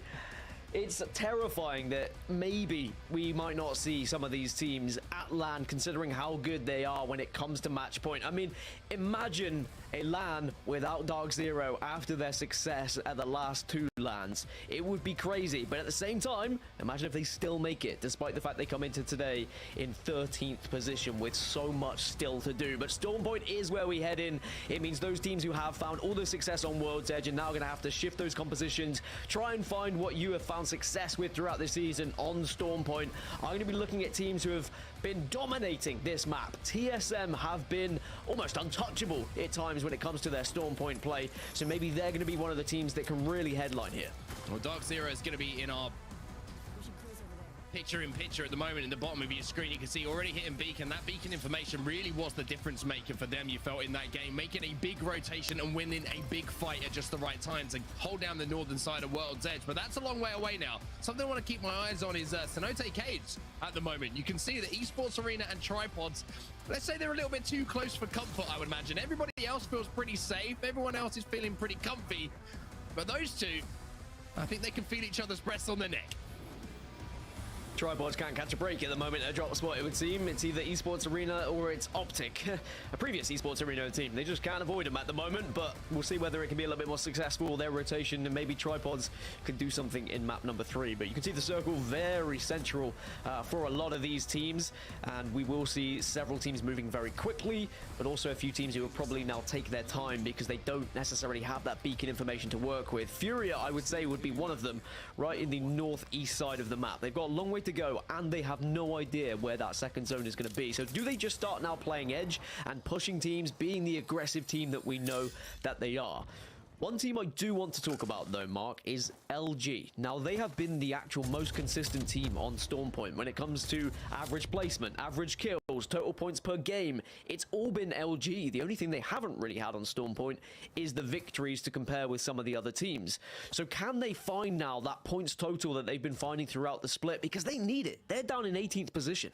Yeah, they definitely do need a couple of games here just to kind of settle the nerves a little bit, just to make them feel good. And one way to certainly settle the nerves when it comes to a team fight is if you hit the armory, you complete the tasks, you take down the Spectres who come out, and you pick up the loot to go alongside it. So that's the plan here for Luminosity. Looking elsewhere, though, Tripods, we saw them get out of dodge, hitting the gravity cannon and going towards Ship 4, away from Cenote Caves, where Esports Arena were, but no real engagements to speak about at at the moment. Everyone is looking very comfortable. No surprise to see on our map overhead that the guard are bang in the center of zone. HEC in the bang in the center of zone. But TSM taking a little bit longer. One thing we always point out on Storm Point for TSM is in the lobbies where Furia is there, their point total hasn't been quite as high. And you always have to be aware if you're at the northern side of the map and your rotation gets stopped for just a few seconds that Furia are going to be in the vicinity. But NRG taking a fight at the moment. You can see taking down Complexity, and poor old Complexity at the moment just can't buy a 3v3 win. Yeah, they just haven't really been able to get going, have the Complexity, and you know, it's going to be so tough to try and recover from that, already being in map 3 and going out again very early on here. They're going to have to try and rebuild and maybe hope that teams aren't quite reaching match point as they head into the next couple of maps. But you are right, Furia, you know, they are in the pathway of TSM, or TSM are in the pathway of Furia, should we actually put it its correct way, but they managed to do it last week on Thursday. TSM and Furia were in the same lobby, and we spoke about this before, and we said, well, maybe this could be one of the reasons why they're not finding points. But the circles did benefit TSM ever so slightly. We had a few northern pools, and I think TSM have learnt now that they have to just keep an eye on their backside, right? They can't allow Furia to walk up on them for free, and they can't allow Furia to take advantage of many elongated fights that TSM may have on the northern side of the map. What has benefited TSM right now is everyone else around them. They've rotated so fast, right? Everyone has moved so quickly. It means that TSM's path is relatively clear into this circle now. So the only noise they potentially will hear probably would be Furia. So they don't have to worry about too many other things. Well, TSM are going to hit the beacon at the moment, just down the bottom of the ramp on the connecting two buildings at the bottom of the wall that you can see on your screen. So they'll have a little bit more information when that zone does start to close. NRG at the moment just chilling, just holding things down, looking to see if anyone's in the vicinity they have to worry about. And it's going to be MPS who are quite close to them. And MPS, I have to say, Dan, we were joking about match point syndrome. Every time I say MPS, all I can think is match point syndrome right now. But obviously, this is not where we're at. That's how it's officially titled, and that's how it will go down in any sort of dictionary as well. But MPS, they have had, you know, a relative amount of success so far. They haven't exactly been struggling. They're in 6th position, but still 38 points away from match point. But there's only been 2 games. It's not exactly all doom and gloom. I think what's scary is the fact that the likes of ESA are so close now to match point with how much success they found in the first 2 games. But as we're on Storm Point, things may change. ESA certainly haven't had as much success when it comes to Storm Point as they did on the other side of World's Edge. So that might allow a few of these teams to start catching up.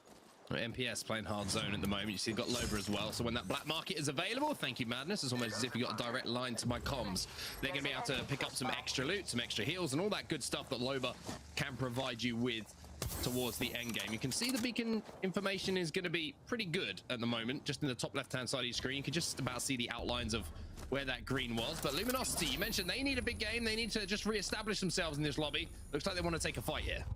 Well, if they get an average of 5 kills per game on this map across the split, expect them to have some fights here. And you can tell that with a composition like this, they are going to be actively looking for them. And of course, go for that wombo combo of smoke into scan to try and punish those who don't have any sort of digi threats. But it looks like the team that they were focusing on has got out of there. They've got out of dodge. And it might just be a beacon scan here for Luminosity and then start to think about moving into the next zone. Yeah, it's Tripods who were there and now aren't there. They are deep in the zone, re-wrapping towards Barometer, which is completely free at the moment, so they should be able to move in there if they needed to. Or maybe they're going to hit the grab cannon back over to Cenote Caves, where Esports Arena still are. And that fight, obviously, that kind of threatened to happen right at the start of the game, didn't really materialize. But LG, they're chilling for now. They've got nobody anywhere near them at the moment. And look at that zone pool. We are going a little bit more north towards Cascade Falls, it looks like. NRG have hedged their bets there. TSM still up on the northern side of the circle, probably waiting for the next beacon as well, which would be a very smart thing for them to do. The guard inside of that zone as well. Dark Zero holding down the choke, which is going to be overlooking all the teams that are rotating in from the mill side and the Cenote Caves. But it's kind of a calm before the storm moment you feel here. Everybody, whenever we get to these match points lobbies and everyone's playing for, you know, not just placement, not just for money, but also for qualification for LAN, which is, like we keep kind of reiterating, what everybody plays this game for. You feel the nerves in the lobbies. Nobody's going to be aping the 3v3s, maybe like they would on a week 2 or a week 3. And it may seem all well and good for those teams who are in the circle and in a building, but as we know in Apex Legends, the circle very rarely finishes on those little small buildings. It's often outside of them, so you might be good enough for staying alive and getting to top 5, but then what do you do elsewhere? As TSM, aggression in the early stages again. They see a team that maybe is going to be weaker than them. I think this might be MPS down in this low ground as well. Actually, excuse me, no, it's actually going to be Furia, who they're forcing away, but they're going to have to slow down here and just reset. You can also see that 100 Thieves in the vicinity have taken down one of Furia. So TSM probably going to be a little bit hungry to see if they can collapse now on the last 2 players alive, take them down, force them towards zone, and that's exactly what's happening. How does not want to let these kills get away as we jump over now to BR Demons? Yeah, 100 Thieves actually got a knock as well, or got the final wipe onto one of the players of Furia, so they were getting involved from a distance, so good for TSM to move. But BR Demons getting aggressive. Optic Gaming are going to also be involved in this one as well. Some nades coming across to try and support those players, but BR Demons look like they may have been able to reset. Oh, you say that, but some shields are getting broken left, right, and center, and it's going to be Dark Zero who are in the vicinity now, saying, hello, everybody, we're here to play. Our confidence is high after our game number 2 win. Optic, they've taken a knock as well, and it's going to be Noctu's on his back, using that knockdown shield. That's as many times as you can say knocks in one sentence. But Optic now, after what has been a strong start for them, a kind of much needed start for them, all of a sudden unaddressed themselves, but G2 also putting some shots in here. It feels like everybody is trying to force their way through this choke, and it's Dark Zero who are the team who are holding it down best. Yeah, you've got 4 teams all there. Also, FaZe not so far away, and Exet just a little bit further central zone that could get involved in the fight, but they probably will just post up for now. But this is what happens on Storm Point when noise starts to erupt around the map and people are very close. They will try and join. They will try and get angles. They will try and pick up KP where they can. We know it is not the same style of map as World's Edge, and sometimes it can be about finding KP when it's available to you. G2 crouching on edge of zone at the moment, trying to hold out and trying to search for that final player who was alive. Not being able to do so for now. So a little bit of a change of plan, more towards what we're going to do when this zone closes for them. You can see KO just popping those shield cells to make sure when they do have to make that move, they're going to be a lot more comfortable to do so. But elsewhere on the map, FaZe making their way through a choke as well. G2, Optic, Dark Zero still very, very close to each other. And BR Demons, I was about to say, Aiden has managed to re-wrap, and he's got 22 seconds to get his teammates' banner. However, the only problem is Optic Gaming are on those banners, and they will not be leaving them. Yeah, they're gobbling up all that loot, and it's not a case of camping banners here. Optic don't really have anywhere to go because they're being watched by Dark Zero and G2, and as soon as Aiden even makes a remote move, he pokes his head round the corner. He very much has to turn around and return his journey because he is not getting those boxes whatsoever. I mean, I can't say it on broadcast, but you all know what Aiden is thinking. Just trying to get my banner. Just let me live. Let me live my life. But this is Optic Gaming who are holding them out. This is a comp lobby. There's no niceness about this whatsoever, and unfortunately I think he's just going to have to watch Reeds expire from the game and play this one as a solo. The only issue for him now is he's still got to work his way up. Is he going to get there? 2, 1, he gets the banner! He gets it! I mean, it feels like a moral victory. He's managed to get 1. He can have a little laugh towards himself and might be able to get a teammate back up. And you know what? As a 2, we've seen 2s manage to do a lot of work in Apex Legends history, so it still could be a little bit of a threat to the lobby BR Demons. They'll be joining the fray very late, and it's certainly not going to be fun for them, but maybe, just maybe, they could do something a little bit different. But we see the zone move again. We get our next shift. It just kind of centralizes a little bit. It's not going to be a heavy pull to either side. It is going to favor the likes of Dark Zero, Exet, HGC, who all find themselves on this kind of island that is in the center of the map. But Aiden's still on his merry way, and he is going to get Reeds back up. So fair enough. You know what? Fair enough for going for it when there's only a few seconds left and your life was on the line. Tripod's gone. We did get our happy ending to the story we were following with our Reds coming in, but Tripods have been eliminated. So 3 games for them and not really any points to speak of so far. The interesting thing for me isn't quite what's happening in zone, as we see G2 and Optic still poking at each other. It's actually what's happening on the opposite side of the zone. TSM, CLG, and Space Station all so close to each other at the moment. But G2 are looking to finish off Optic here. They know there are 2. They know that they have the opportunity to push, but you can see with so many teams still in the area, running across that open ground is such a risk-reward kind of situation. They don't feel like the risk is on their side. There is such little playable space in this next circle. There's actually only 5 teams out of the 17 who are within this next zone, as MPS get eliminated in your kill feed. NRG have also just lost 1.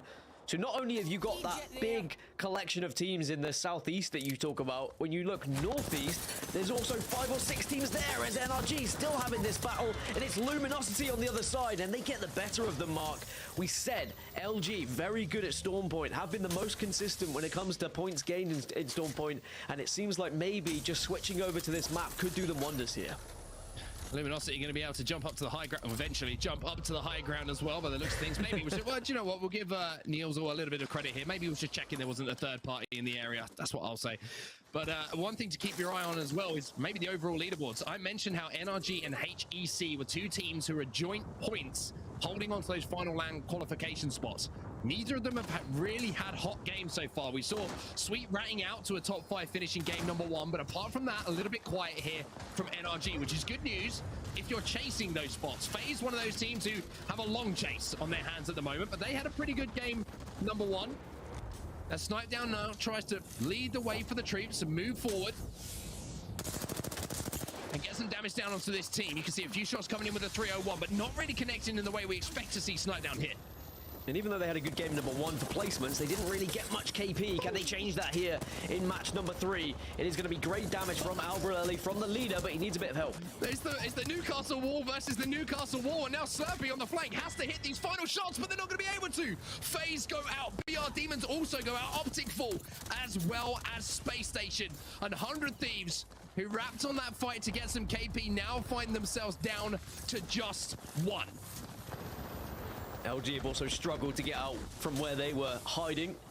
As soon as they came out that cave, it looks like they've been greeted by someone else, but they might be able to get Yanya back up. They do have the smoke to work with to just block some of the vision of some of the other teams. Furia eliminated, so now we're down to just 10 teams as this circle gets smaller and smaller, and suddenly playable space is unavailable for these squads. TSM eliminated, Luminosity eliminated as well, and it's the guard who are holding things down at the moment, and it's the long-haired hero himself, Rambo, with that charge rifle in his hands, who is just commanding this eastern side of the zone alongside RKN, the IGL, and this time we mentioned the bow check. What's in your pack? Well, RKN, he's got the bow check right now.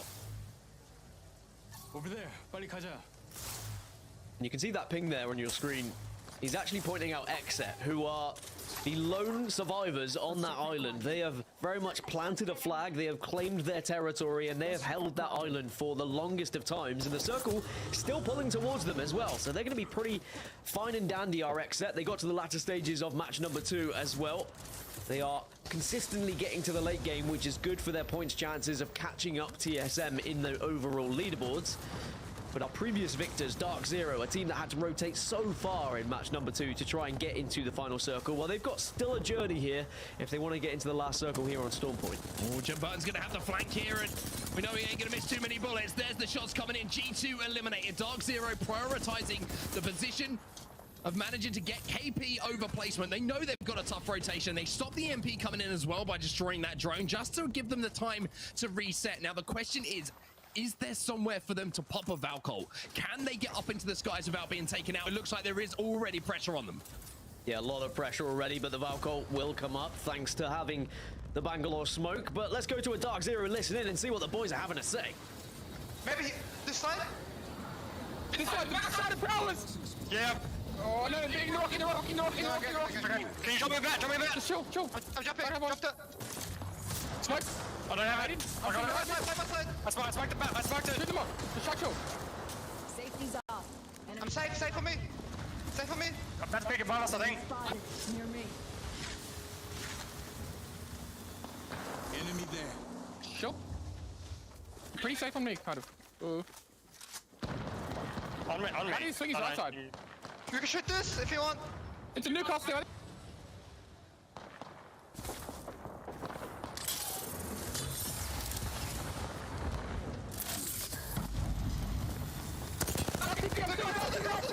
Newcastle one. I'm betting. Last one, get in! I died. New team, get back to the spot, Jen! I'm safe. Come here. Just play your left, Jen. I am. I'm making it. Go back top.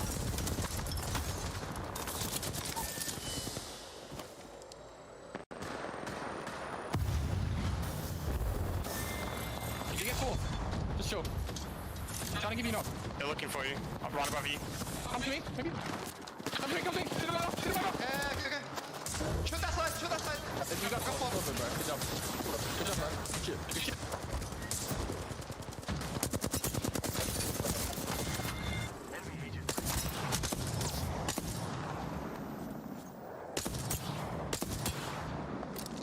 Well, Dark Zero very happy with that performance. It was a crazy Valcol, but they made it work. They get into the top 4, and they are over the moon with that. More points to them towards that match point threshold. All the meanwhile, you speak of match point threshold, ESA still alive and have passed the 50-point mark. They are on to match point, so next game they will have the opportunity to win today's competition in match number 4. And they still have an opportunity to win this game as well. We're into the top 3. What is crazy, by the way, is Exit held that island for so long, and they just got pushed off it so comfortably by Dark Zero, who really did ruin their day. But it's 100 Thieves, it's HEC, and it's ESA, our last 3 remaining squads. Well, you would think here that HEC have the priority position because they are the last who have to move here. 100 Thieves will be forced from behind this rock into the open. That's why they're trying to apply as much pressure as they can to ESA, who already lost 1 on the cross. The knockdown shield might be enough to make it last a little bit longer here for Capra, but that will be the end of ESA. It's a straight 3v3 fight between 100 Thieves and HEC. Both of these teams who need points, who need to move towards a more solid position in those standings, Dan, in order to qualify for the playoffs. I think it's right that you point out the position that HEC are currently in, but there's a lot of water between them, and they're both going to have to move as this circle closes. So a lot of it's going to come down to what weapons they have to use, and also, of course, legend selection here. Is there any abilities that can help you out? We know 100 Thieves like to utilize certain legends defensively, and maybe that could be a position they could put themselves in a little bit later. Crook also has the drone to work with, and EMP could be massive here, but it's a very defensive composition from HEC, right? You've got the Watson to work with. It's not necessarily the most aggressive legend to work on this side and in this final circle. My thought here for 100 Thieves is, do they have that castle wall available? If they've got the castle wall available, then they will be able to go forward a little bit and create some sort of cover in this open area to give them a chance to fight against the natural terrain cover that HEC do have. If they don't have that available, then maybe the advantage swings back to HEC here. But we always talk about ultimates. We always talk about legend composition, Dan. We also always talk about under pressure, can you hit your shots? And that's what this might come down to here. 90%, 10 more percent really needed here, and I think they're gonna get it just in time to work with. It's 2 very defensive compositions going up against one another. Now, 100 Thieves, what they will do, castle wall into the middle, take as much space as they can, and try and force HCC towards them, and use that castle wall to get as much cover so that they can then shoot down towards them as well. This could be the perfect play, and here it comes. Mobile shield goes out, and there is the castle wall. Now, HEC have got to hold off the barrage, and look at the 117 spray coming in from Scurry. 100 Thieves are taking a huge amount of damage. Whoa. The missile swarm comes in, and so does the swarm now from HEC. They hold off the defensive push, and HEC, boy did they need that. But that might be a big point game that could send them a lot closer to one of those playoff spots. I mean, the castle wall always seems like a good idea, but you are so vulnerable to just being focused heavily because you've only got one all-in play, and it does become a little bit obvious. So as soon as they realize they're playing against a Newcastle, they have the ability to just play it in whatever way they want. But for me, Rain Day, the other story, we have one team on match point. That's right, ESA. I asked you before this, is this their day? Certainly after 3, it seems that way. The only team on match point, I believe 51 points have eclipsed it for them. But also right behind them is Dark Zero, who I was elated just listening to that interaction between them, Mark. They're happy with their results. They're like, this is what we needed to do. We're doing it. The crazy thing is, right, Dark Zero, we know they're quite an emotional team. It's no secret to anyone. But when the vibes are high and they're playing well and they're winning games, that's the team who's won 2 LAN championships. That's arguably the most winning team that we have in Apex when it comes to the big events. When the bright lights are on, that's when Dark Zero seems to turn up, and they're doing it now. The worry for them is ESA, though, because ESA getting to match point now and having a free hit means that Dark Zero know that if they see them and if they recognize the comp, whatever it might be, the way they're playing, it doesn't matter. They need to eliminate them, because otherwise Dark Zero, as well as they've played, still might not have that chance at qualification. You know what's interesting, Mark? The tabulations I was doing behind the scenes getting into it, and I want to talk to Dan about this too. It's actually that if it ended right now, Dark Zero are in second place. That would secure them 21 points. They would pass, surprisingly, NRG if it ended right now. They would also surpass Furia. Furia does not have enough points. Yet 100 Thieves, because of what they did, would still be ahead of Dark Zero. So would SSG based on if it ended right now. But ESA moving into one of those slots, it's like one slot of a difference. They might actually make it if it ended next game and the points stay the same. So, Dan, we're getting into that little moment where, yeah, sometimes the way you're playing is important, but the timing of when this win happens before some of the teams in front of you, like Fury and NRG, get going is just as important to Dark Zero's hopes. Yeah, I mean, there's always the glass half full, glass half empty situation where you say, all right, would we rather more games so that we can get more points and get ahead of certain teams, or do we want this to finish nice and early so those teams aren't able to actually build up any steam? And it's all well and good saying, well, right now we're okay, so maybe we should play defensively, but this could go on for 9 games, and then suddenly you've missed your moment and you've missed your opportunity to pick up some points to stay ahead of them. So it's so tough to try and think about it. And I think sometimes you've just got to ignore the fact that match point is existing and you just have to play your own way. As what was a crazy match number 3, I can't believe we've already got a team on match point. That is quicker than what we saw in EMEA earlier, because Aurora weren't able to get over the line in match number 3 like we've just seen ESA. But now, going into match number 4, ESA will have a slight target on their back, and it's whether anyone can spot them. And to ESA's credit, and maybe to the entirety of the Apex Legends community, Mark, I don't think a lot of people picked this result right now, let alone ESA playing as well as they did. But being the first team on match point, being as threatening and successful in these top 5 situations, this is a surprise to many people watching casually, just tuning in, saying, well, I can't wait to see what happens when TSM and Optic play. Yeah, it's, again, the lobbies play differently, right? We always say this, and even though there's better teams in this lobby, you would say that this is the 20 best teams that we have in the region. You've got to put into into your thought process as well that maybe that makes the lobby a little bit more predictable, because there's not going to be teams who make these kind of renegade rogue plays that catch you off guard. So maybe Esports Arena are buying into that, are learning that, and finding that their plan is working better against better teams, as crazy as it may sound. But just to go back to what you were saying, with the tabulations and with everything that's being added up with points qualification, how big a win is that for HEC as well? You mentioned NRG, who have started slow, but HEC were level on points, holding down one of those last qualification spots for that LAN event. Winning that game in the way they did in a clutch 3v3, it cannot be said how important that could be. That could be the game for them. That could secure it when we get to the end of play. And then not only that, doing it and making sure that now NRG has to perform. They've done their business. They've won a game. It's up to the people behind them now to perform better. And it's hard to do that when you never know when it's going to end. Dan, HEC, Hill Enemy Crook, they've been a team that has kind of bounced back and forth, representing Atlanta Premier earlier on, now kind of forming their own brand. Obviously, this is a moment for them, not just to win and get to LAN, which they've already done, it looks like, gotten on the road for, but to represent and say, hey, orgs, look at us. Look what we can do in the best lobby in the world. We're going to throw these 21-point games in. Nothing to slouch at, though. 100 Thieves and Esports Arena, each getting 17th in 2nd and 3rd place. Yeah, this is a great showing from HEC. They now tie TSM for being the most winningest team on this map in this region as well, with now 4 victories across the split, including today, with an impressive 57% win rate from top 5s. I will, though, caveat that, and I will focus on ESA for a second, because I talk about that 100% win rate that was there on World's Edge. They've yet to win on Storm Point, all split long. So that suddenly means that going into match number 4 on Storm Point, stats would be against them. They need to try and find a victory where they have not been able to find it all season long if they want to be crowned winners after match number 4.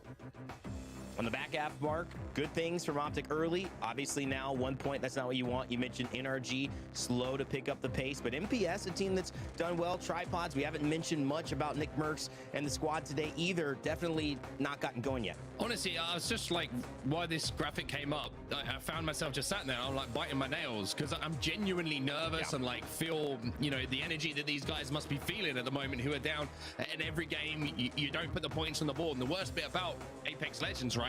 If you go out early, you have to watch everybody else. Yes. You know that every other team who is ahead of you or is just behind you is still in the game, and you're kind of preying on their downfall. So I think for NRG, it's time to just take it into your own hands. You've got to take it into your own hands. You have one decent performance where Sweet ratted out to a top 5, but it might not be enough. So you need to step it up right here, right now.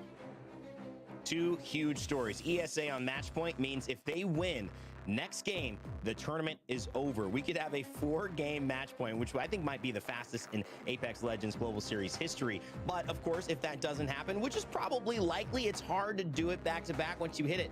Dark Zero is in a position right now, and people can look at this, I believe, to make LAN if it ended this way due to the performances so far of NRG and Furia and Complexity and let's see, it might be Space Station who are also ahead of Dark Zero. Lots of fun happening, but Dan, react to the players who are making the plays for these teams to be in this position. Top 10 leaderboard, 2 out of the 3 belong to ESA. I mean, as a famous man once said, Luda is going to be at the top of the leaderboards, and for good reason. I mean, ESA, the way they've dominated the opening 3 matches here, they have been slaying out. They deserve to be where they are, and they are in touching distance of securing a victory and securing LAN at the same time.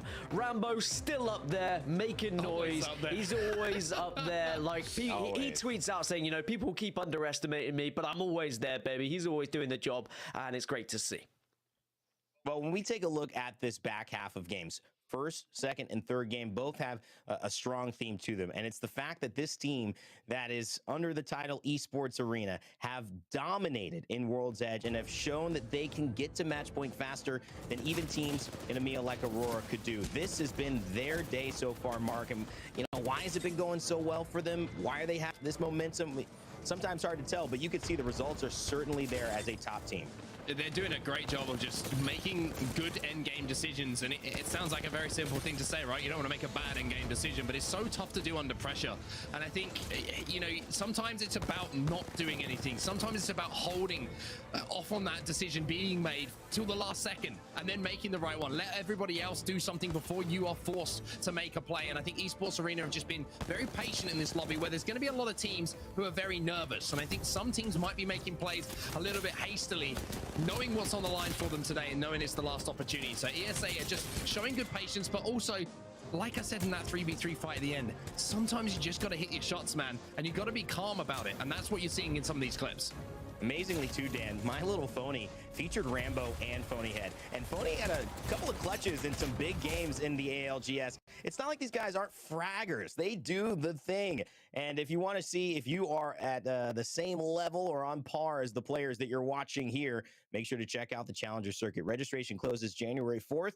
Games are played January 7th through 9th. You'll be going up against many teams who want to have a spot here, but also who want to have a spot back in Pro League who have been relegated, which is 8 of the teams that have gone into it. And also, don't forget to vote for your monster MVP. If you are in the Twitch chat or on Twitter, use hashtag and the name of the player that you think has had the most impact and the best performance, most deserving of MVP. At the end of the show, we will go and announce it and hopefully be able to talk to them as well. So that's how you can contribute to the ALGS Monster MVP. We're going to go on a quick break. When we come back, game number 4 on Stormpoint, and this is going to determine, will ESA, the only team on match point, do something historic and win it in 4, or will there be a chance for the LAN champions, but not the online champions, to make a statement here in the regional finals? That's Dark Zero. All of that coming up after this.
WD Black, the official storage partner of the Apex Legends Global Series. Welcome back, everybody, once again to the ALGS Regional Finals here for North America, and match point is active, my friends. ESA, one of the underdogs, coming into today for one of those LAN qualification spots just outside of those spots, and now over that 50-point threshold. It's going to be a crazy end to what has been a very emotional split for a lot of these players and teams, and I'm looking forward to seeing if they can convert right now, or maybe if we're going to have a few more teams to join them. I'm going to bring Spider Tiff back in now to cast the next game with me, because Tiff, I'm going to be honest, that last game, my heart was in my mouth for HEC in those final moments. They needed that more than anyone. They definitely did, and they've kind of had a roller coaster of a Pro League Split 1 as well, starting off formerly known as Atlanta Premier, going off on their own as HEC, looking to find success, and I feel as if you can qualify for Split 1 playoffs. Orgs have to be looking your way, so I'm keeping my eye out. Maybe we'll see some announcements soon because, you know, with XSET picking up that former Team Liquid roster, maybe some fun things are on the horizon for our pals over there. And I talked to Hill prior to this, and he had mentioned that he was pretty nervous going into regional finals, which is interesting because the last time he told me that he was feeling some nerves, they went on to win their very first match day victory. The map won on match day #1. So, I mean, it's got to be some good news for them. Maybe that's going to become a tradition. You don't even have to reach out anymore. As you can message you saying, I'm nervous, and that's it. You don't even have to respond because it's working pretty well for HEC after that win in the last game. But now we can see we're into match 4. We're live on the last game of Storm Point before we have to switch back over to World's Edge once again. And I've got to say, that makes things very interesting for a lot of teams as well, right? I mean, a great performance from HCC, but they were in one of those LAN qualification spots. But the fact that we have the kind of the nuke hanging over the lobby right now, that means we could end it with that match point. If ESA take home the win, the chasing pack, everybody who wants one of those LAN spots who's not there right now has to go big and go home. And just very quickly as well, we're always talking about these LAN spots, right? Understandably so. We're gonna crown a winner today. TSM, I think at the moment, XSET might have just about overtaken them. So that's how close it is right at the top as well. That is true, and when I think about ESA, right, we know they land over by Cenote, and that's exactly where tripods were kind of in that first little gumption. They had that 50-50, and the question is, who's going to come out on top of that? But you mentioned TSM. We're going to go over to the wall, see how they are faring. Seems to be rather alone, and kind of some talk on the timeline previously was very interesting, where Season and TSM kind of were duking it out for that trident that was falling in between Northpad and the wall, and not sure who got it this time around, or if that kind of fight, little scuffle was ever determined. But I don't think TSM has a trident, so maybe CSN or Season is going to take it. Well, let me tell you, I've got a map overhead, and one of those Season players is moving very, very quickly. I can only imagine that he is. Got the Rory! I'm pretty sure that he's in the Trident. Otherwise, he's doing something that I don't know. I presume he's not playing Octane, put it that way. But TSM, you can see that they're going to have the crafting to work with. Not sure if they have a beacon, though. So maybe they're going to have to go out of their way to find a beacon on them. Rotation towards the zone. Speaking of which, Cascade Falls, bang center in the zone at the moment. A very similar pattern of play to what we might have seen in that previous game might occur in front of us. But look at that kill feed. Complexity, who haven't had too much to write home about at the start of this game, they already managed to pick up a knock, and it's a knock onto a member of the guard, as Optic and FaZe also having a little shindig at the start of this one. Ooh, this is different. You know, Complexity, only 1 point thus far that they've been able to get themselves on the board all the way in map #4, which is not the game that they want to have happen. You know, Monsoon, so incredibly passionate about this game, puts everything into it. I just couldn't imagine them potentially not qualing due to having a couple bad maps. And meanwhile, if my little eyes are correct, I don't have my glasses on, it's been a long day, I think FaZe, first team falling here today. FaZe just got duped. It's as simple as that. And I'm not talking about they had you know, they were hoodwinked, or they had the rug pulled out, whatever you want to say. It was because Duplex picked up all 3 kills. So Dupe, who was you know, on the front of a lot of people's opinions, shall we say, before he made that crazy rat play, is stepping up here for Optic Gaming. But here is XSET. I mentioned the battle at the top of the table. XSET seem to be winning it at the moment, but they're under a little bit of pressure here. There is a lot of pressure. You got that Prowler in hand, only about 70 bullets remaining, and it's going to be the end of the road here in map number 4 for MPS. Now a clean reset, but you see an enemy crypto drone is nearby, so they're not going to be alone here. The fact that they're even getting able to reset this much is nice, but shots incoming just keep detracting on the heals, and Fun's like, bro, just let me heal.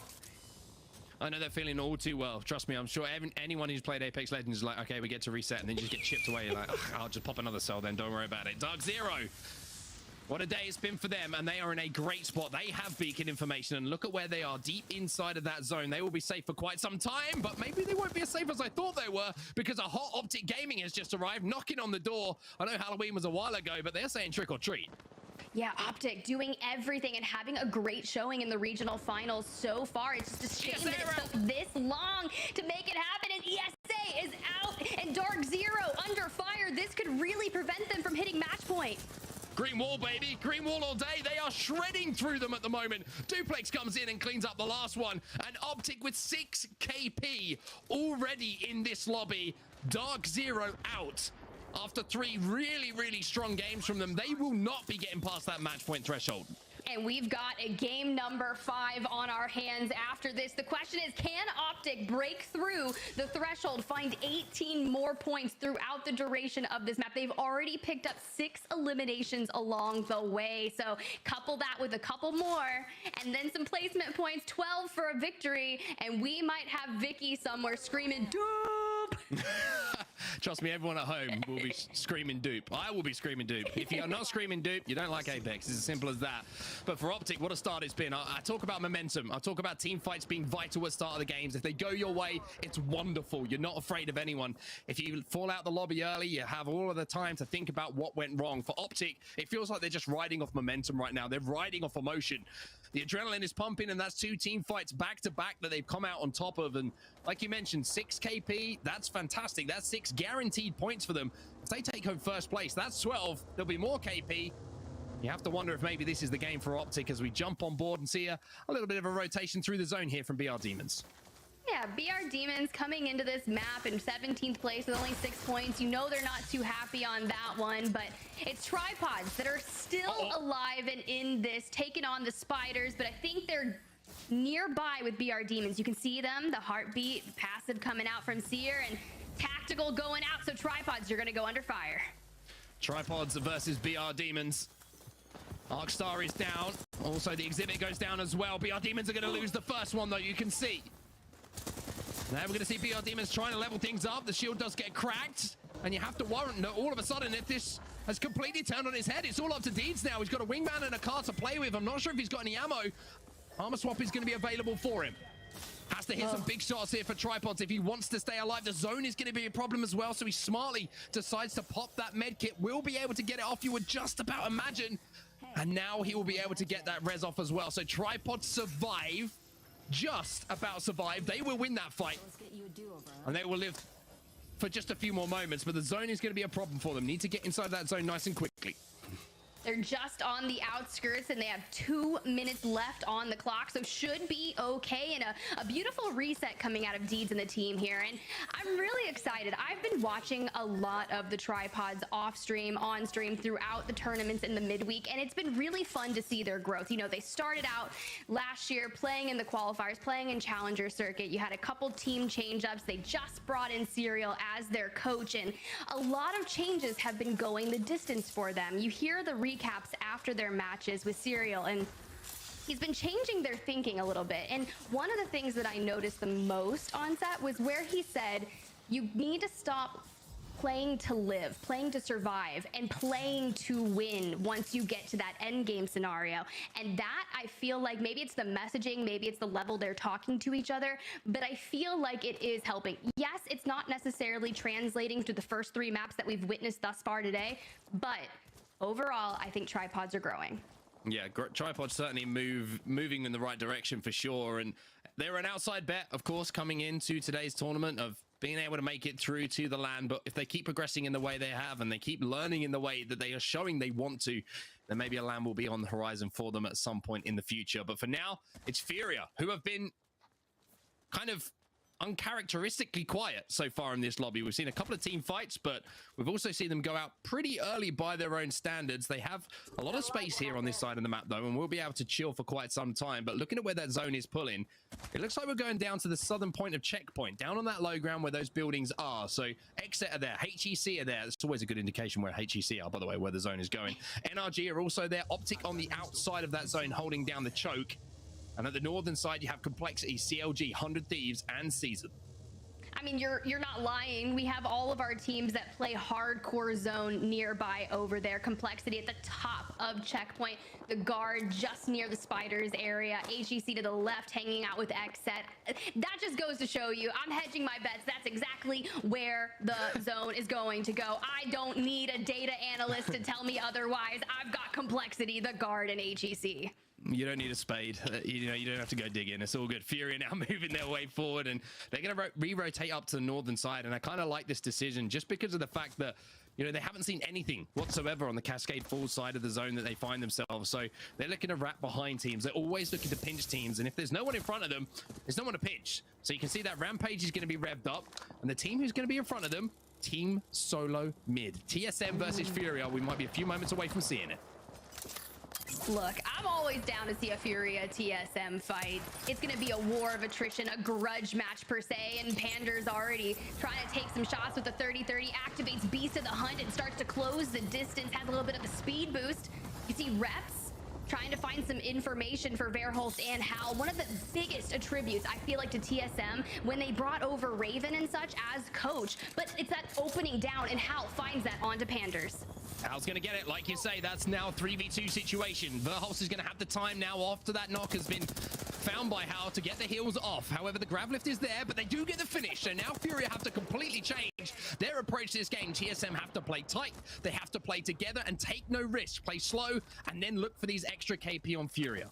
They've minimized a lot of the damage on the hand of TSM. No one has really overextended just yet, but it's going to be Furia that looks to be disengaging, and I think that's smart for them. This is a fight that they don't necessarily need to take. Try to find a different entryway. You're already down, but now Hal smells blood in the water, hits the grav lift, looking to finish off Furia before they can even get away, but Furia's quick, bro. They're running. TSM do the job. How does the job? Getting that knock just completely slowed things down. And I think the good thing here for TSM as well is they know now that even if they are mirrored by Furia, there's only going to be 2 members. If they did get that banner or not, we'll have to wait and see. But Optic Gaming, who have been holding this choke for quite some time, now have an angry G2 walking up on them. The exhibit's going to go down here to give them information as that team does try and push. And 102 with a scout coming in from Duplex. That's going to make this a very tough rotation for G2. You mentioned angry G2. The last thing I want is an angry Chaotic playing Horizon coming at me via whatever methods, means, and modes and designful. Beast of the Hunt activated, wingman shots popping off, connecting, but going to get punished immediately for it by Noct. And the gatekeeping is real here, and Optic have the upper hand in this. And Tripods, they're trying to get in on it as well. Nick Merckx finds it down on design. Shots coming in, Tripods pinching the 2 teams together. Optic will be very happy to hear this damage going down, because if it goes one way or the other, Optic might be able to swoop in and finish this off. G2 having to escape, having to live. There's 2 still alive, and they will be safe on the other side of that rock. But Tripods, what a rotation this has been. Just think a few moments ago, they had to clutch up the 3v3. They managed to do so, and now they survive, but they have to go through Optic, and you just saw how tough that was for G2.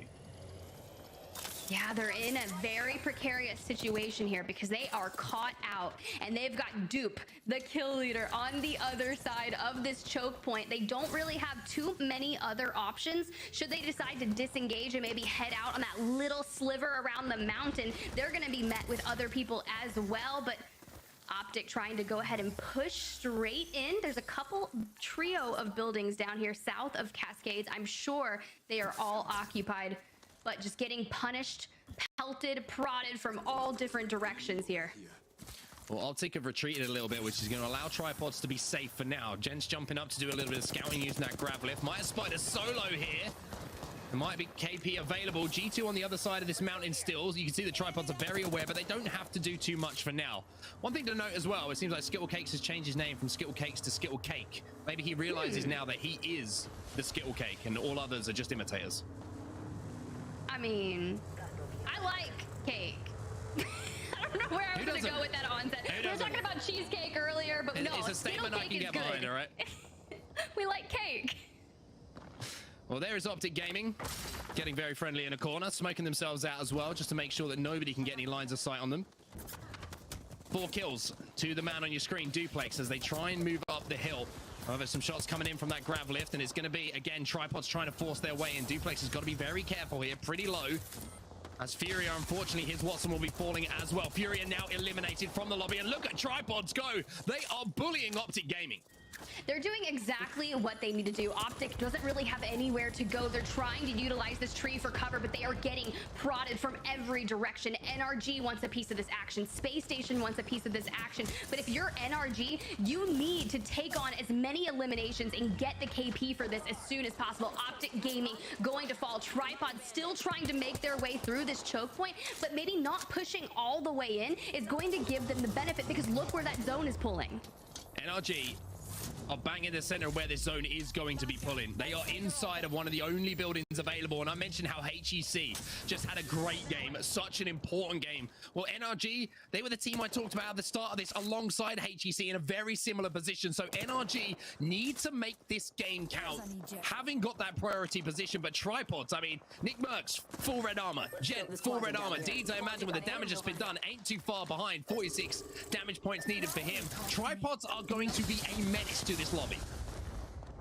Hey, if someone's gonna do it, it better be the Tripods. I do love a little bit of chaos, and they're doing everything they need to do. It's a shame that this action is starting only in map number 4 for them. I just felt like all the contests that they had throughout the first prior maps just really didn't let to get them play. And this is a good showing of how the growth has been unfolding for them. Goodness, G2 are wrapping behind them, though. G2 might be coming back for a second piece of Tripods here. They're kind of ratting in a corner. I know they're only a duo here. But if they 3-2-1, one of Tripods who are getting fixated on what's in front of them, thinking that they cleared their back, then Tripods might be in problems, and they spied them out. That is such an important piece of information being picked up, and Nick Merckx doesn't need to be asked twice. He is sending it onto G2. Oh, that is full confidence right there. The black hole is out, and Nick Merckx is absolutely frying. That's a knock on to Resulta, and he's just looking to finish it off. G2 eliminated from map number 4. Space Station, though, they're coming in for a piece of this as well, but the lack of damage being taken means this is going to be a tough fight here for Space Station to try and finish off. Complexity also having a little move in to have a look at this. NRG also having a look at this. So Tripods need to be careful here. They need to take their time and reset and wait for the pressure to come on to Space Station. And that's exactly what's happening. When you open yourself up to getting nade spam, that's exactly what happens. And Tripod still not taking any damage here on set. They're pushing the bill. They're covering the distance. And now as soon as I say that, the ring at their backs, Deeds falls, Gent falls, and now it's going to be Nick Merckx, the lone man standing, trying to utilize these knockdown shields to just stay safe. Well, this is the moment that you live for if you're a pro player. And Nick Merckx might have the chance to make one of those plays. They're into the top 9. 100 Thieves and CLG have been eliminated in the meantime. But Nick Merckx still alive. And he might be able to think about sticking a res as well. He knows there's a player with that heartbeat sensor behind that tree, but is it a solo? Or is it going to be a couple of players just ran it out to see if they can get towards that end zone? The problem for Nick is he's getting swarmed now. Tripods eliminated alongside Season. TSM introduce themselves. Where have you been? Waiting for the moment to act upon the prey of the lobby. Hello, TSM. 6 squads remaining. NRG being one of them. Complexity finding themselves in an endgame scenario in zone. So that's beautiful and well needed because they were on the bubble as well. But this looks to be TSM's answer. They want to find themselves in match point and extend whatever lead they could potentially have and find themselves up in that money for Split 1 Pro League. Verholz has got to be careful here. You can see the pings coming in. He knows that Luminosity are trying to swing up on their position. Zone's going to be closing in around 20 seconds. Verholz has to disengage here. Imperial Howl and Reps trying to hold the situation for him. Luminosity shouldn't really push this situation due to the fact that that zone is shifting and they'll have to move towards it. If they wrap on TSM, then it's going to allow Complexity maybe to make a play, and How is getting pinched, has to use that grab lift to get out of dodge, but How's going to go down, TSM down to 2, and LG, that continual pressure allowed Complexity to swing, and now TSM are in a horrible situation. Oh, they are the sandwich, but they're the center, and that's not where you want to be. Luminosity not taking any damage and just punishing TSM. Yanya able to get the full, and the Now Complexity throwing down as well, but not being one of those overextending teams, playing it very reserved, maintaining their cover back by that interceptor pylon, trying to stay healthy because they're playing the long game. Reps is still alive, by the way, and he just took down one of LG, so I think that Reps might have a chance to influence this fight. Complexity make the play. They swing out on this. They want to try and take the space. They want to try and make their way into this game. Luminosity eliminated. TSM, it looks like there's 2 players alive now. Reps might have managed to stick a Res in that situation, but on the other side of things, NRG and HEC now involved in a fight, and it's NRG who are going to come out on top of that one. NRG need this more than anyone.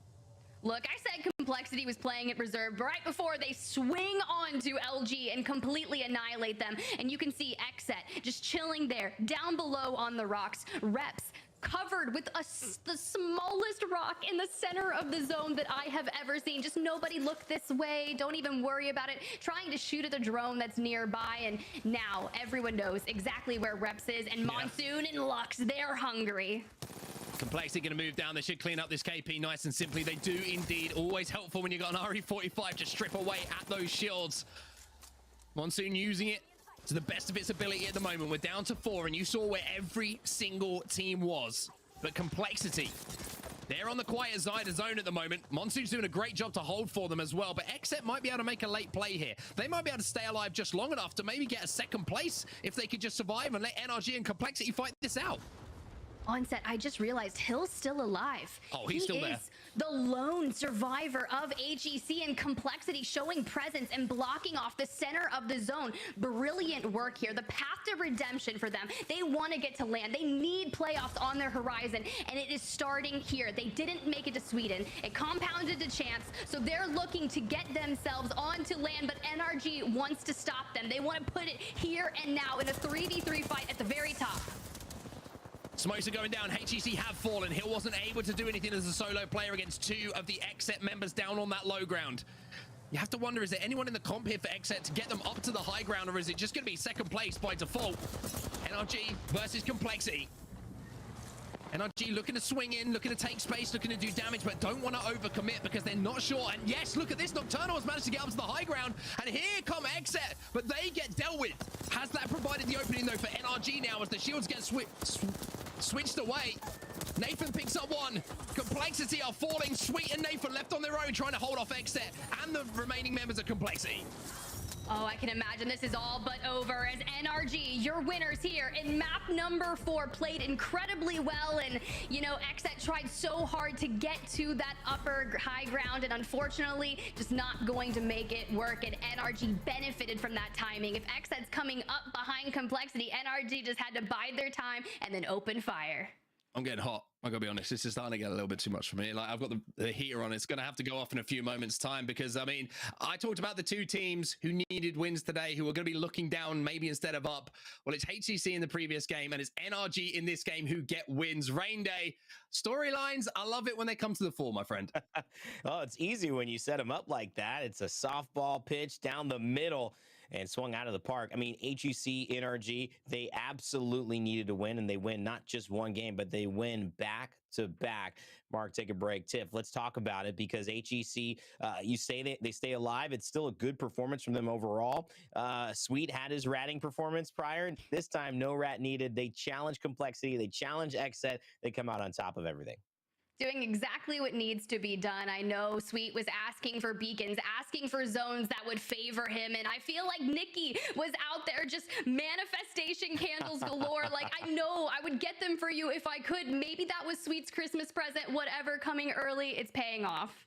I love it. Hey, Christmas come early. You know, I'm off after this show, so I'm excited for Christmas. I can't wait. But I think, you know, the big prize for these players is going to be showing up and getting to land, and that has been the juggle right now. If we would have ended it last game, we might have seen Dark Zero kick out NRG and HEC in that 9th and 8th spot, and we could have seen a disappointing moment. Now we look at NRG and we say, well, Dark Zero missed their chance.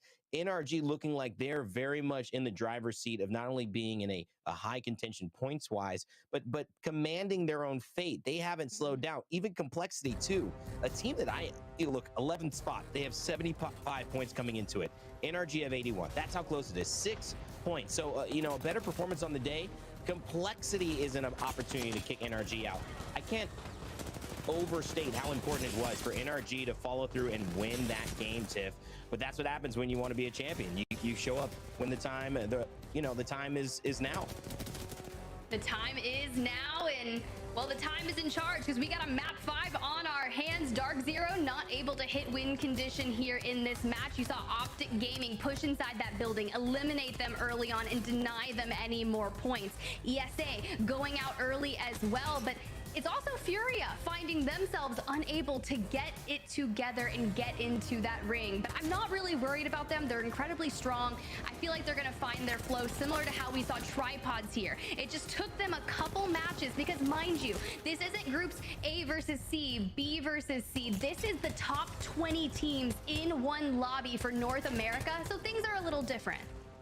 Certainly true, and they're performing at a very high level given this lobby, and it's making some of the stars I thought that would be rising, like LG, look like they have nothing to show right now. And obviously things can change in an instant. They could change in a moment, just like it did with NRG and Complexity in this game. It could shift right back, and we are shifting maps too, Tiff, so that's going to play a factor for these teams.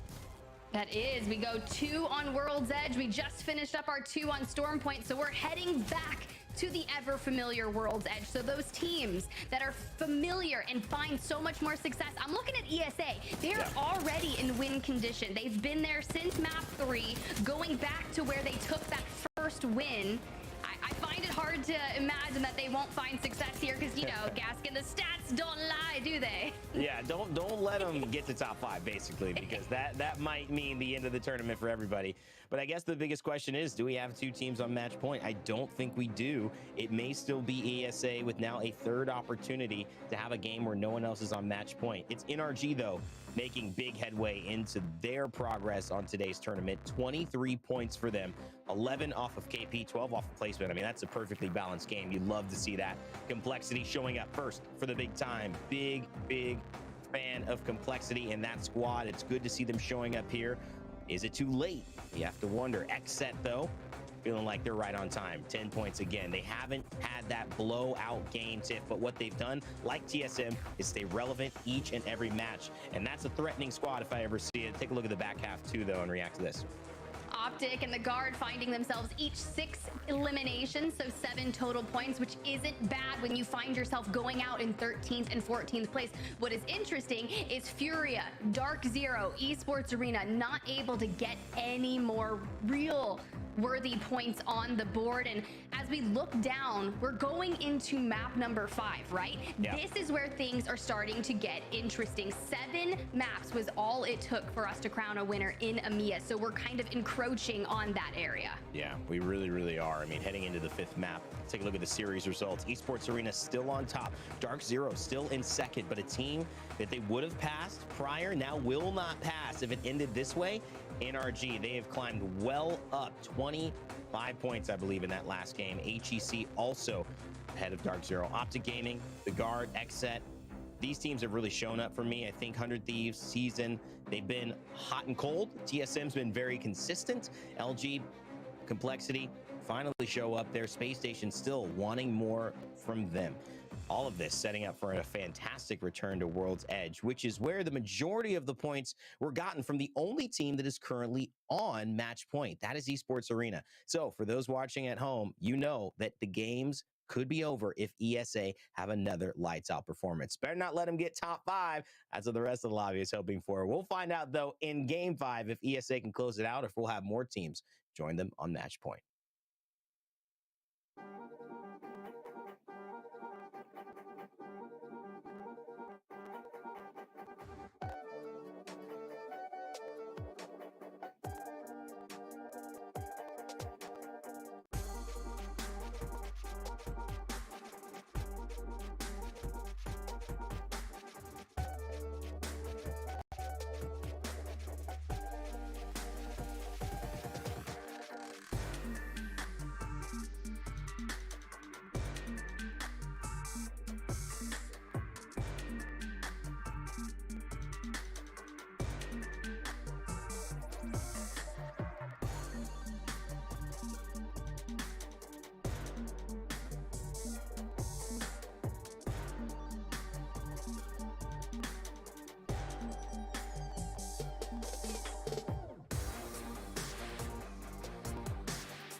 WD Black, the official storage partner of the Apex Legends Global Series.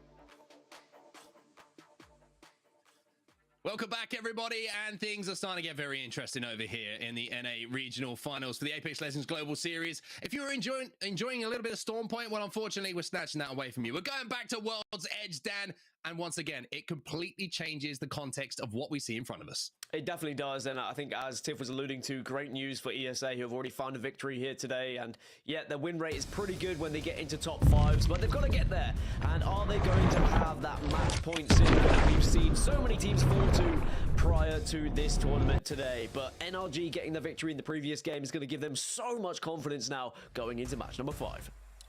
Storm Point has not been good for NRG until now. World's Edge certainly has been a lot better for them, and that's where they rekindled a little bit of energy and a little bit of form earlier in the season. For now, though, they're going to have to keep doing that. They're going to have to find another level to their play and take that energy from the previous game win that we saw here onto World's Edge once again. I just love the fact that the stories we were talking about beforehand, Dan, and how teams needed to do certain things. We've had Dark Zero with a win. We've had NRG with a win. We've had HEC with a win. And then we've had Esports Arena with the win as well.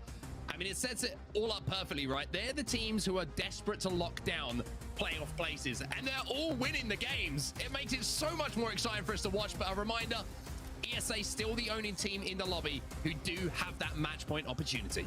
They have match point, and we are going southwest of World's Edge. We don't see these circles too often, but when they do crop around, they can be pretty exciting. So could be one of those ones that ends down towards the houses in Thermal Station, over towards kind of tree area, or could end even further southwest, depending on where the zone pulls for zone shift number 2. But we do have squads who have got that beacon information nice and early. I mean, MPS drop over at tree. They've got beacon as well, so they can definitely take what they think is one of the priority positions. You could say the same for G2, who are in Thermal Station. But NRG, they're moving fast because they've got another beacon mark. Do you believe it? 100%. I never want to hear complaints again from Sweet. All right, 3 out of 3. Maybe it's because of the complaints. Who knows? Only smarties have the answer. But for now, we're going to have to see what they do from here. And you can see how quickly they are rotating. They want to get center zone. They've got the Loba as well on Gilderson, so they'll be able to pick up some loot along the way. And one thing I love about the way that NRG play as well is sometimes if they've got a little bit of a longer rotation, this isn't an example of it. They'll use that Loba Black Market kind of halfway through the rotation to see if they can level up some armors along the way. But for now, it's going to be about just camping and getting some resources and setting up for the long game. And you can see they are going deep into Thermal Station here. They think this one's finishing right at the back. They're even going to hit a Valkyrie. Yeah, they want to get right down into that area. You can see where MPS are heading now, those buildings. So many teams will play there, or you go where G2 currently are. It looks like NRG are going to try and play those deep buildings right in the southwest. So NRG are going to try and hold out in the deep corner, hoping for the southwest pull. As for Esports Arena, just keeping an eye on where they are in the map. I think they were able to get the beacon from Fragment East. They kind of transitioned across the bridge. They were hesitant in case Complexity was still there, but they saw Complexity leave. They got beacon. So now Esports Arena will also have that info that we're going down towards Thermal. Very interesting to see how timing affects different teams, right? NRG, that Valkyrie ult, if they don't hit it, they don't get that spot. G2 are there. Or MPS might be there, but they timed it to perfection. They will have the priority position where they want it to play from, with all other teams trying to work their way in somewhere similar. They have their backs to the edge of the map as well, so they haven't got to worry about being rotated on. NRG set up perfectly for the way they want to play this game. TSM, HEC, MPS all working their way through the tunnel on the high ground at the moment from Tree. Luminosity going to join them very soon as well. But looking elsewhere, this is a tough zone for XSET to get into, but I have to say XSET have impressed me today with the way that they have got good access and good placements on some of those tough zones. HEC might be going out of the frying pan and into the fire if they're not careful, because they may be getting shot in the back, but it's not going to be good news when they walk around that corner either. But they can hold this area where the bins are. We see a lot of teams post up in these situations, especially when you have fences to work with. It's not really a game-winning place, but it can certainly get you some placement points for now.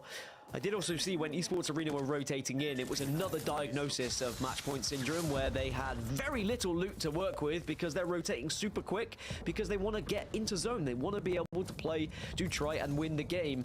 We'll see whether they can get a little bit more loot on their way, though. I mean, look how quickly that HEC have rotated as well. You got an alternator with nothing on it for Hill, white armor, a triple take. It's not exactly what you would, if you were you know, you had unlimited budget in the Apex Legends shop, so to speak. It's not what you pick. Straight up, it's not what you pick. We can scan this. Definitely not. And it's just, you know, it's tough when you are in these spots. I feel like I could have phrased that so much better than I did. But like, you get my point. But everyone's heading to the same area here, Mark. They're all heading southwest. Some are going further than others because some are getting stuck once they arrive. And I don't mean an arc star stick, as it doesn't happen. I just mean that there are already too many teams in the vicinity here that you kind of just have to get what you are given and play with what is available. As CLG managing to get a knock, managing to get the down and the kill to finish. We might still have 20 squads right now, but this could change very quickly. Yeah, you can see just a lot of fighting going on at the moment. A lot of fighting indeed. The kill feed is lighting up. Luminosity go out as well. We were heaping praise on them, and it looks like CLG want to finish this fight. HEC eliminated as well, but now there's a team coming through the choke, and that team is going to be Dark Zero, I believe. Maybe looking to put some pressure onto that fight we just saw. HEC gone, we can see that. It looks like Complexity are in a little bit of trouble as well, and unfortunately here it looks like for Tripods fans, Optic are still getting the better of them here on World's Edge. Yeah, that means Optic will have all the freedom to rotate from that side of the map as well. CLG, they were being put under pressure, and they have been knocked, and it is Dark Zero as CLG go down. So it was all looking like butterflies and rainbows when they were able to get the knocks initially, but Dark Zero very much come in as pest control and change things. Extremely well timed third party from them as well, and now if they can hold down this position, which they should be able to for quite some time, nobody is rotating through tree. The only real worry they have is TSM, who are not going to be rotating through that choke. You can see they're kind of playing the high ground between tree and the position that we see Dark Zero in at the moment. So Dark Zero with that third party going to be chilling for now. No real pressure coming in, plus they've got some loot to play with, but as we saw, hopefully CLG have a little bit more loot than we saw from HEC, because as we know, HEC had a little bit of a paupers game in front of them. No real resources to pick up for them. So 9 points off match point are Dark Zero. I mean, the top three would all but guarantee that. 7 points for third. You're most likely going to have some kills when you get there as well. Second place would have completely guarantee it, even with no kills. But this is Dark Zero. They've already got kills on the board. So third would be their aim for now. And I think even a top 5 with a few kills, they will be able to make their way. So they are edging closer and closer to match point. It's about where this circle goes, Mark, because if it is going down towards the far southwest of Thermal, where like NRG have predicted, then this is a tough one for Dark Zero, because they'll eventually just get held out when they do arrive. MPS, 100 Thieves, Space Station, G2, they're all ahead of where Dark Zero are. BR Demons have spotted out Exet, and let me tell you, Tripods are arriving through the gas as well, so that zone is going to be not only presenting itself as a problem here to Exet, but also the fact that they're about to be pinched as well as they run away by Tripods. Yes, there is only 2 Tripods standing at the moment, but BR Demons are forcing Exet to make a play. The question is, can they beat them through that choke? The answer is yes. So Exet, by disengaging from this fight, will live to fight another day. BR Demons not being able to hold the team off, and Exet not being, shall we say, proud enough to take that fight, knowing that it was a low percentage one. So a good decision there. All teams now rotated away. Tripods have gone back into zone now through Fragment. I wonder if they have got that banner to try and get the teammate back in. But looking at where Tree is at the moment, I think TSM actually went out of their way to hit the beacon at Tree before re-moving back to the position that they found themselves in previously. So they're still holding down that choke. Esports Arena, the team who are on match point, right at the top of Thermal Station. And let me tell you, that's not a bad place to be at this point. Yeah, not the worst place to be. It can be tough to rotate out of that area, though, because there's a lot of eyes on you, and you can certainly be focused. But if you've got a game plan, if you've got a way to get out of it, and you know where you're going, then it can end up all right. And the circle sometimes does pull slightly north up towards where they are. So there is always that risk and reward scenario that you can go for. But again, it's a heavy commitment from most teams on the southern side of this circle, but we've seen this go wrong before. It's not out of the realms of possibility. Season are going to be the next team to join the circle right down over towards Tree, so that only leaves us with 4 teams right now who are outside of this zone. So Optic, Exet, BR Demons, and Tripods, but Exet won't belong till there as well. We have a lot of teams and not a lot of space now for people to work with, so when we do get Zone 4 info, I think that's when Carnage will start to unfold. Optic just hit the beacon over at launch site as well. So I know you said it was going southwest, and all of a sudden an accent develops. Okay, Season are also going to hit a beacon, which is over at the tree instead. The different beacons being hit by different teams, but given the same information, of course. BR Demons are going to be rotating down from the northern side that you can see on your map at the moment as Season decide to make a play for the back of Thermal Station. There are playable areas here. There are rocky spots that you can kind of hold down and rat out, but at the moment it's the outside of the building they land. The question is, will they be swung on? And will they invest all of their utility into trying to take this fight? MPS on the inside, though. They have ultimates ready pretty soon, but it's more of a defensive composition for them to play with. To get an initial damage down might be difficult, but it's NRG who are doing the damage for them from distance. Yeah, there's just not really much to play with for Season. MPS, they gave their position away by firing a few shots, and then that meant that NRG could shoot from a distance because that charge rifle is going to absolutely beam and make life a living hell here for Season. And I wouldn't be surprised if we start to see more kills on the kill feed, and it's Season who start going down as the circle now closes. So BR Demons, Tripods, Optic, they have to start making their way in. As Season get confirmation, they are out and they are eliminated. It was a brave rotation into the zone, but I think this late on, it was always going to be a tough one. 3 out of 3 beacons for Sweet. Now he's got teams not looking at him that he's staring at with the charge rifle. He's having a good day overall. In comparison to maybe some of the days earlier in the season, MPS going to pick up the leftover goodies and also going to have the ability to use the black market to make sure they don't have to expose themselves to do so. Shield cell here. 15 squads remaining. Shubi going to be the kill leader in the lobby as well with 3 kills to his name. TSM holding down the high ground now. XET kind of creeping their way up towards them. So XET might look to play the tunnel underneath TSM in a little bit of time. TSM staring at Optic Gaming though. They are in the... Ooh. And if you're wondering what that noise means, oh, NRG. I said they were having a good day. Well, the mood might change in their camp.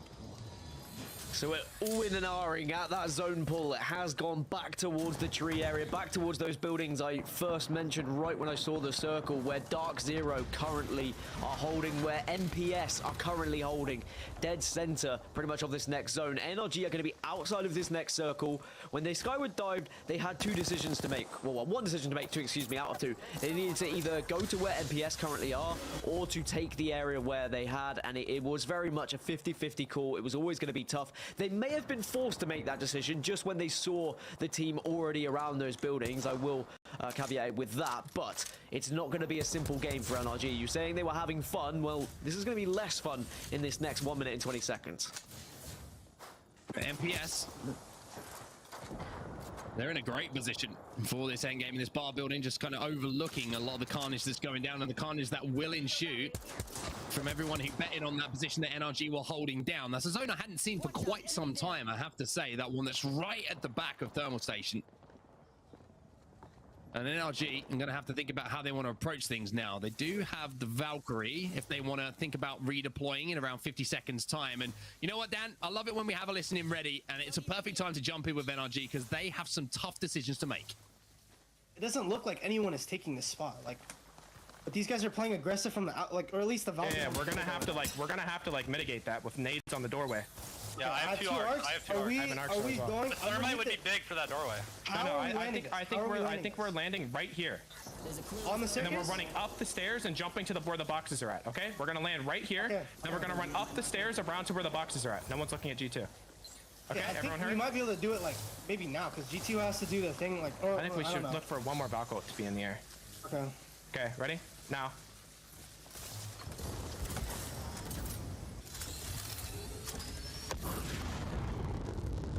Split off of me and Emo on the way in. Yep. I'm landing on the staircase above the blue block. Yep. These guys are playing aggressive. Land on the staircase. Yeah. I'm low. I'm batting. Play aggressive. Yes. I'm throwing nades down. I'm nading blowing them. Nice. Now we're gonna go to the boxes spot. Go to the box corner. Box corner. I'm nading it as well. Another nade on the doorway. Armor swaps here. Good gen. I'm not kidding. Get fences down. I'm just nading it. I'm not kidding behind the gen. We can use the gen as cover. Charge. We have the full back corner on me. Is good. Great fences, Nate. Where do you want me to put low ball? Bandit here. Holding the inside close with the master. Pop your low ball, Gil. You doing anything with the charge rifle? Alright, I'm looting. It pulls out again, but we could chill. He's peeking wide. He's peeking wide in front of the staircase.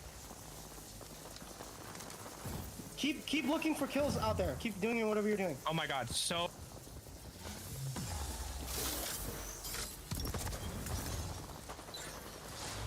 That one. Nice. Nice, sweet. Second job. Okay, we need to start scouting this building. We want to get underneath that building in any capacity. The team is playing our side outside on the big door. They ran back inside. Is there a We team need to in get the underneath here, and then we're we gonna can play wrap underneath the on this low corner. ground on the choke, like on the right, and like on the low ground below the staircase. Let me stay across. I have to heal. I'm going here. I have one bag.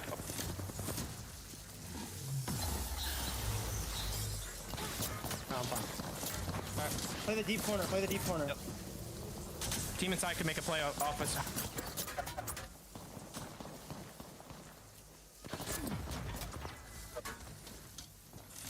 As we jump back in, I mean, how brilliant was that call from Sweet? The IGL showing exactly how in-depth you have to think about every decision you make here on World's Edge. The decision to land on the staircase, it cannot be underestimated enough, Dan. That means that team cannot peek. It means when they land, that momentary stun does not affect them. Then they can reset, jump down with the guns up. It's just brilliant from Sweet. Yeah, and he really did stress it as they were going through as well, saying we have to land this precise position. If they landed even remotely off that, it could have all gone out of the window. And even when he was cracked, even when he was low, he then made the team play aggressive, perfectly calculated, but they still have a job to do because that zone shifted again away from them, up towards the kind of fenced area where currently the guard are sitting. ESA, by the way, still alive, and they just managed to get a knock and a kill onto Nathan. So ESA doing their job to try and win this. They are the only team on match point right now.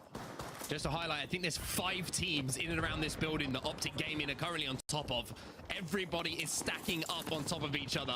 Except they're going to be playing in the tunnel. TSM still alive on that high ground. Furia still alive as well. ESA, Tripods, and Furia all fighting at the moment under the big structure inside a thermal station. But it's Optic who have the high ground on this building, Dan. And they might be in a position to clean up a little third party inside because the fights are starting to break out. Yeah, this could be plenty of KP available for Optic, but they're also reluctant, but they need to watch their backs. As just as Skittlecake turns around, there is going to be a little bit of damage, but there is not to back his boy, as now Dark Zero also looking to try and pick up some KP here. Dark Zero picking up some KP, MPS eliminated, FaZe alongside them. As we almost get down to single digits on teams that are left. 11 squads still left in the lobby. The the exhibit goes down from Duplex as well, which is going to give them all the information. NRG have been eliminated though. So now we find ourselves down to 10.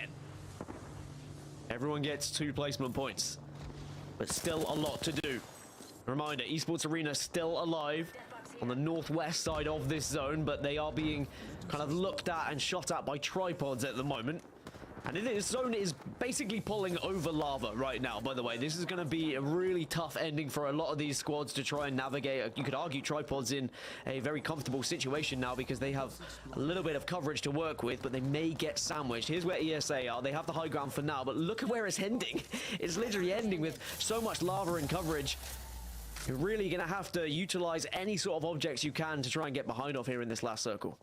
I mean, ESA are alive. They're in a great position, and they have a Kraber. And most importantly, they're on match point. ESA have all the cards in their hands. You have to say at the moment, most of the teams who are outside of this zone at the moment, up on the high ground, will probably die as they have to try and rotate in. If they can deal with Tripods down on the low grounds, ESA might be in a position to close it out right here, right now, Dan. Well, from top 10s, they have a 23% win rate this season on World's Edge, but when they get to top 5, that goes up to 75%. Not quite the impressive 100 from earlier, but still good as... Oh, Capra doesn't quite connect. That could have been a big one, but they've been able to wrestle the high ground here off of Tripods. This could be huge for ESA and their chances to win this game. I mean, if that Kraber shot connects, a little collateral, then that would have been massive. Tripods are trying just to survive at the moment. SSG and Dark Zero having a little scrap as well, and Dark Zero will be eliminated, as will Space Station. Rambo, kill leader. Surprise, surprise for the guard. As the team is playing underneath here. Capra trying to line one up here. Might be able to get 3 at once if he times this perfectly. Well, what I will say, there's still a few teams that can definitely play spoiler to this potential victory. 7 squads remaining, but we've got Optic Gaming, we've still got TSM, the Guard, all incredible fighting teams as Esports Arena. They have to be flawless in this fight. They cannot afford to go down, and Tripods get eliminated. We are in to the top 5. It is the sacred area for Esports Arena, where the stats do suggest that they are favorites, but there's still a lot to do. Esports Arena have just done the most important job. Now they're about to do the second one, and that's getting rid of his Watson. No one goes down as well. His Watson, the only player on their side of the map at the moment. And now you can see Capra just going to work. He's got a Kraber, he's got a charge rifle, and he's seeing numbers and maybe a match point win here for ESA. ESA, I feel like they can almost taste victory. They can almost taste the guaranteed playoff place. Of course, they pushed themselves into the top 9 anyway. They wouldn't need match point, but with how they are playing and how close they are to land now, you know full well adrenaline pumping through their veins, but it's still not job done. This is still a difficult final circle to navigate, but look at where Optic and TSM have to come from, and look at where they will arrive to. And I love this. Look at the move from ESA. ESA make a move. How's going to spot it out, but can he get back to his teammates in time? Capra picks up one on Duplex. That's going to give him another move. Luda needs to stay alive, but he goes down. ESA all of a sudden on the back foot here, but looking to make a play. Optic Gaming are going to come into this fight. They've got to be careful. Esports Arena still winnable as a 2, but very tough indeed, as now it's Optic knocked on one side, ESA are on the other side. ESA might do this right here. Optic are out. It's down to 3. It's down to 3, and as a 2-man, Esports Arena might have the chance to close it out right here, right now on match point. BR Demons, there's only one player alive. They're just going to spot him out, and ESA have surely done it here on match point. They are going to land. They get the job done, and what a dominant performance it was from Esports Arena in our regional finals today. Congratulations to those 3 guys. Boy, did they deserve it. Esports Arena do it in 5. And I thought it was just a bit of a throwaway statistic earlier when I was like, you know what? World's Edge, they've got 100% win rate. Then they go and win. Okay, the win rate comes a little bit down when they don't get a victory in the second, but back onto World's Edge, back to the comfort zone, back to ESA's home ground, and they had absolutely everything in that final circle. They had a good zone pool, they had good weaponry, but it was the move they made, a brave call to take the Horizon Grav lift up to then try and take the initiative in that final circle, Mark. They saw everybody kicking off and having a little scrap towards that end game. They played it perfectly, timed it perfectly. Rain Day, we have a winner in 5 as well. Esports Arena get the job done. Doing my best to try to show you what I look like in that moment. It was something like, I don't think I can get quite the freeze frame of it, but it was really close to that. Dan's magical stats, ESA's magical performance, and a match point that has ended faster than I've ever seen. I've ever been a part of 5 games. I don't know what this is. It's seeming like the script has gone the correct way. We asked, is this ESA's day earlier? It is, yes. This is their day. This is a performance to remember. The most dominating performance we have seen, I think, across the entire split. No one else had a chance, Mark. It's become obvious now, but yeah, no one else is winning this today except ESA.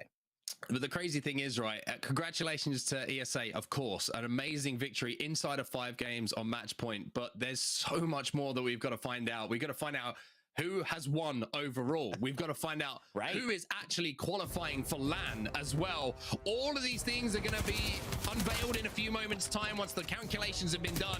And there's going to be a few teams who are sweating right now with the calculators out trying to work out, did we make it? Did we make it to LAN? Are we getting there? Have we missed out? It's going to be such a nervy moment for so many teams. And it's the teams on the bubble. I mean, coming into this today, ESA, they were just outside of it. They have guaranteed it, but what does that mean for everyone else? I mean, Optic had a good game, Dan. I mean, they had good 5 games. Dark Zero did enough to, I think, get 2nd place. But was that enough to climb, considering HEC did well? So many other teams did well ahead of them. ESA, a team that was ahead of them, takes that land spot. I don't know if this opens things up or closes it for them. These stats are going to be crazy to find out at the end. Yeah, we had 2 or 3 teams that were in need of winning on match point, and even though ESA weren't necessarily one of them, there's one way to surefire guarantee yourself at LAN, and that's by dominating in what was flawless gameplay from Esports Arena. The consistency we've just witnessed across 3 maps of World's Edge is unreal. 2 first places and a 2nd from a team who just a couple of weeks ago had never even finished within the top 5 on this map. Shows the leaps and bounds they've made as a squad. 22 points for Esports Arena and a win to close out the day. The other thing I don't think I've seen is only one team on match point finish it before anyone else can get to match point. That is called clutch esports arena. Wow, they've made a fan out of so many people watching today. BR Demons, pretty good performance there, getting second place. TSM, you gotta wonder, did they realize the threat? Did they kind of try to take a second, third place thinking this tournament was still going, dropping down below? People may not have known that esports arena was about to close it all out. Kind of a disappointing day from Furia overall too. That may be the end of their LAN hopes. Dark Zero get 5. Let's head to the back side of these stats too and take a look at it. NRG coming in with 5th, MPS 6 points, 2 on the day. Luminosity Gaming, a team I wanted to perform better, obviously just didn't get it going. Complexity had the win, or had that second place, couldn't get it done. And now here we go. Mark, Dan, it is time. Oh, boy. Our series results. Let's see who made it, who's going, and who's staying home. I mean, that's the results from today. Right. Today. That is not the overalls. That's today's results. For anyone who was panicking, that's series results. Today, Mark. So wait for the standings, because I want to set this up. So the thing is, Dark Zero needed to beat. They needed to get past HEC. They needed to get past the season they were ahead of, but they needed to get past SSG, maybe Complexity, MPS, Furia. All of those teams are well in the bottom half. Okay, you gotta show us. Someone's missing out, man. Someone's missing out, and I don't know who it's gonna be. Oh, I am so nervous. I know you are as well. I can't take it anymore. Show us. Come on, we need to see it. Just let us find out who's going to land in North America. Somebody is missing out. We know. We have prepared ourselves about as much as we can emotionally. Dark Zero, they make it. Oh my god. Oh my god. Mark. Furia don't make it. Optic don't make it. Oh my god. We said there wasn't enough spots for everyone. But my god, have Dark Zero pulled it out of the bag today. And what a ridiculous performance under pressure. And it's the 10th spot too, outside of the win that allows Dark Zero to get there. SSG barely staying in that position too. And you had to have a gift from Furia, a team we thought might have won this thing, have a dud. They had the dud. Honestly, it's so tough to see some of these big teams not making it to LAN. Man. But for Dark Zero, for all the talk of us saying, you know, well, they're going to have a big day. They are the match point kings, and they've lived up to that hype. And it's not like they scraped through. You know, look, 93 points compared to 84 points. They confidently walk into LAN, and they will still go into LAN as one of the favorites just based on their history in LAN match point performances. Our hearts go out to everyone who did not make it to the playoffs, but obviously huge congratulations to those who did push themselves through. Yeah, and I mean, when you look at what they had to do, so many teams here fought through adversity and bad starts, and everyone played their heart out. You know, Furia as well started slow, got the whole squad back together, and really almost made a run. Dark Zero 2 didn't have a great start. Optic Gaming as well started so slow, finished so strong, and even Complexity, 3 points out of the top 10, now 10 points out of the top 10. It is just, either way you slice it, a tough pill to swallow. Of course, relegated to Pro League, those are our teams on the right. And if you take a look at our top performers individually, you can see it here in the leaderboard. Capra, Luda, Duplex. I mean, you know, 2 of the top 3 on ESA. Mark, it makes a lot of sense. One of the reasons they were so successful today. I'm still in shock, to be honest with you, from what we've just seen. Dark Zero managed to pull off. The fact that Fury aren't going to be there, you know, it's we said crazy. There's not enough spots. I'm gonna keep saying it. You know, they had the day of nightmares. It's as simple as that, Furia.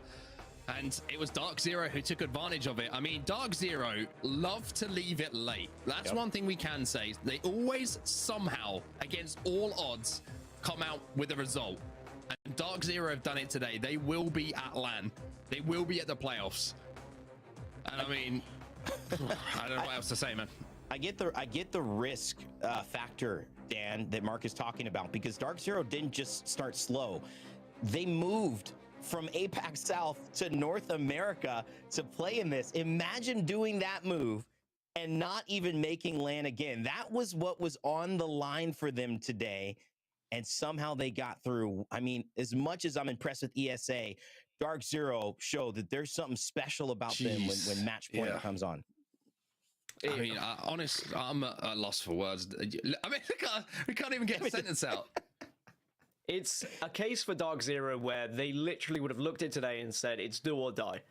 And I was talking right at the pre-show saying some teams will flop under pressure, some teams, they will thrive under pressure, and it seems like Dark Zero are just that team that really thrive under pressure. But for all that talk, can we just remember what ESA have just done for a second as well? Did you see how far they pushed themselves up that leaderboards from 10th to 4th?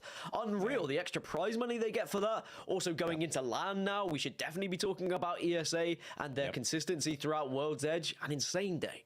I mean, literally an unforgettable performance over the course of ALGS history. We're going to be talking about this one for a while, and you bet we will be talking about it at LAN. But of course, fellas, there are some individual performances that are very special. They happened all throughout today. And let's start it off with you, Mark. Who kind of was your Monster Energy MVP nomination this afternoon? I mean, it's got to come from someone from ESA. It's very rare you're going to see a match point finishing the way that it did inside of 5 games. I'm going with Capra. I think having the nerves in that end game, knowing you're on match point, hitting the shots that he had to, and just in general, doing everything that you needed to do in the right order. It's so difficult to kind of sum up if you're watching at home how tough that is to do when you're under pressure in an end game. And on top of that, you have to qualify for LAN. You still don't know if you've got enough points to do so. And on top of that, you're on match point. And Capra in this end game here went absolutely crazy with the Kraber and the charge rifle. And then, right in the final moments, he finds himself another care package weapon. And it kind of took me back to Champs, the noise of the rampage throughout my headphones. And, you know, just closing it out right there. It's almost a wonderful moment, kind of a symbolic moment, right? As the Valkyrie kind of pieces out and he's piecing his way out to LAN, because that's what ESA are doing. Dan, what about you? Who's got your Monster MVP nomination for today? I think I'm just going to go for the entirety of Dark Zero. I mean, it's hard not to, but at the same time, I think if I had to go for an individual, let's go for Imperial How. I mean, I'm more basing this off the entire season. Maybe TSM didn't have the best of days today, but it just doesn't feel right not voting for How with how impressive TSM have been across the whole season and all of the calls he's had to make to get TSM where they were today. Sure, it wasn't the best of days. Sure, it wasn't, you know, them taking all the plaudits and getting all the news front lines, but TSM at the end of the day still won the entire competition with an incredible points total, incredible consistency, and still, in my opinion, go into LAN as favorites to win the entire thing. Well, it's been a very interesting showcase. I really do agree with both of your statements. ESA, Capra, how could you not point them out? You look at the way Dan TSM put together kind of a resurgence, a beautiful comeback of sorts where, you know, people had known their success, hadn't experienced their success in a while, and then they came back, won the start of Split 1, day 1, and have shown that they are a top team in this region yet again heading into LAN. It's been a great opportunity for them to showcase who they are. And so I think we're going to get ready. I'm not sure if I have who it is yet. I'm going to make sure to wait until my ear. But of course, we're going to close out our MVP nominations for today before we give you guys the actual pick. That's been your Monster Energy MVP. All right, we're going to go into a conversation about an interview soon. Remember, the games have ended. Match point was finished by ESA, but we are still awaiting the last little calculations for the Monster MVP that you helped to choose.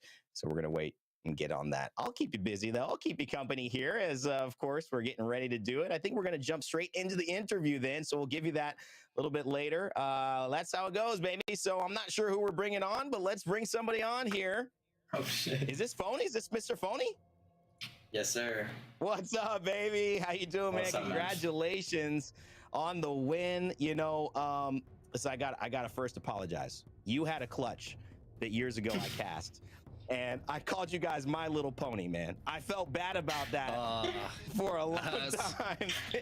You now get redemption. We're calling you Phony. It's so well deserved. Talk to me about how you're feeling after an epic match day win. I'm honestly feeling pretty great. It was exciting at the very end, you know, Capra, Luda, and I, we knew we basically won once we cleared the height. It's such an amazing experience knowing that we went from a team that had very many issues to putting that all aside and just showing up on the finals day. I want to jump in and ask about World's Edge, man, because it seems like I don't know how you do it. I don't know what you do, but Dan came up with this ridiculous statistic for you so far this season. I think you have like it must be an 80 or 90% win rate once you get into top 5 from World's Edge. What is the secret to your end game management? Because those kind of stats shouldn't exist, quite simply. Yeah, I think it's very easy considering like I grew up on World's Edge when I first started playing comp, and like that's the map that I'm most comfortable with when it comes to rotates, when it comes to playing endgame, and I know how the map works really well, and I know what teams will do. So I guess it just all comes down to that knowledge. And you know, I couldn't have done it without my amazing fragger teammates, Luda and Capra. If it wasn't for them, if I were to swap any of them for anyone else, we wouldn't be able to take the spots we can or clear the space that we need to. And it's been a tough old split for you guys. I mean, you were playing for subs at one point. You were trying to solidify getting this squad. How confident are you going into LAN now? Do you believe you can take it all? It's match point format again, and if there's plenty of World's Edge, why not? Yeah, I'm pretty sure we definitely can. All of us know when to keep our composure when it comes to the ALGS Global Series. When it comes to other tournaments, our composure gets lost a little because things don't really play in the favor of what you'd expect. It's just like an ape fest. But in LGS, it's just very simple, and it just all comes in a hand. So I am very confident with this team that we can definitely take LAN if we do our absolute best. Well, you're the hero for today, but right behind you, I see a villain. Would you describe yourself and your team as more of the Joker, somebody coming around that you don't expect, ruining your day, or maybe the heroes of the scene? I would say me personally, the way I behave and take upon the scene, I'd like to call myself a hero. But of course, to everyone in that match, we were the villains. What an answer. What a moment. Man, Phony, you guys did something incredible today. We'll be talking about it for a while. Thank you so much, and congratulations on your win here in Match Point in the regional finals. Thank you, boss. You guys have a good one. Merry Christmas. Thank you, man. Merry Christmas. Absolutely. Yeah, I would be smiling too. We just got some more cash, that 4th place in the Pro League from 10th. So many great things. We're going to get your final thoughts in a second and reactions to that interview and the day, Mark and Dan. But before we do, we've got one final order of business. It is our Monster MVP that you have been voting for. Now, that's right. Sometimes, we interject in the talent room. We kind of make that big decision. This one, you thought Hockey's was close? This one ain't even close. 35% voted for NRG Sweet to be your Monster MVP fan chosen pick today. So big shout outs to Monster Energy for allowing us to power this MVP choice that was made possible by all of you voting in Twitch chat and on Twitter. Thank you guys, and congrats to Sweet. It was a great day and some of the best IGLing we've had a chance to catch live on the show. All right, Mark, Dan, what a day, what a moment. Can you put it into words? I'm not going to say that you can, but I'm going to give you an opportunity to do so. Mark, we'll start with you after today. When's the LAN? That's what I want to know. When are we getting to LAN? That's what I'm really bothered about at this point. It feels like, I don't know. I was kind of set up for today to be like EMEA going 13 games, NA going 13 games, and I kind of feel like I've had myself cut short. I was just getting going, but it's ESA to thank for that, right? What an incredible performance it was. And I got to send out my commiserations to the teams who didn't make it as well, because for every success, there's also some people who are going to have to go away and work on what they want to put right to make sure this doesn't happen again. So my commiserations to them, a huge congratulations to everyone who has made it to LAN, and especially I have to say to Dark Zero. I mean, what a story it is, leaving your home country to go to a foreign country, different, environment completely, challenge yourself against the best in the world and pull out a performance on that final day. Dark Zero should be incredibly proud of yourself. And hey, they're at LAN. It's match point when we get to that final. If they get there, maybe it'll be 3 times in a row. Who knows? Can't wait. Thank you, Mark. Dan? Well, I mean, I have drunk enough Monster that I'm still not going to sleep because I was expecting this to go on for a little bit longer. But alas, maybe I'll just have to jump in to some Apex games. But again, massive congratulations to all the teams that have qualified for LAN. It's always an honor to be able to commentate over the best in the world when it comes to Apex Legends in all of these regions, and I can't wait to see everyone at LAN. And of course, it's just hats off to those who would make it, and commiserations to those who weren't able to. Well, you two have been phenomenal, and I want to give a big shout out to our other teammate who's not closing the show with us, but has been integral to these shows working today. Spider Tiff, congratulations. Great job. Great split. We can't wait to have you at LAN as well. So many exciting things upon us, ladies and gentlemen, and I cannot wait to get into them with you. What a day. What a split. This is the culmination of so much effort and work and sacrifice that these players have made. No one wants to play on Sunday and stay home Saturday night getting a good rest. But guess what? That's when the World Cup final is. That's when the championship is. So the players who give it up end up getting the most at the end. Congratulations to our 10 teams who have qualified. Good luck to our 10 teams next split in the Pro League who have stayed, and we wish you the best for our teams who have been relegated. We hope to see you very soon. From all of us on the Apex side of things in the community, we wish you, the fans, the players, everyone behind this broadcast, a very happy holidays and have a great new year. We will see you very early in the next year for LAN. More details on that to follow. My name has been Rain Day, and as always, never give up, never stop gaming. We'll see you all next time.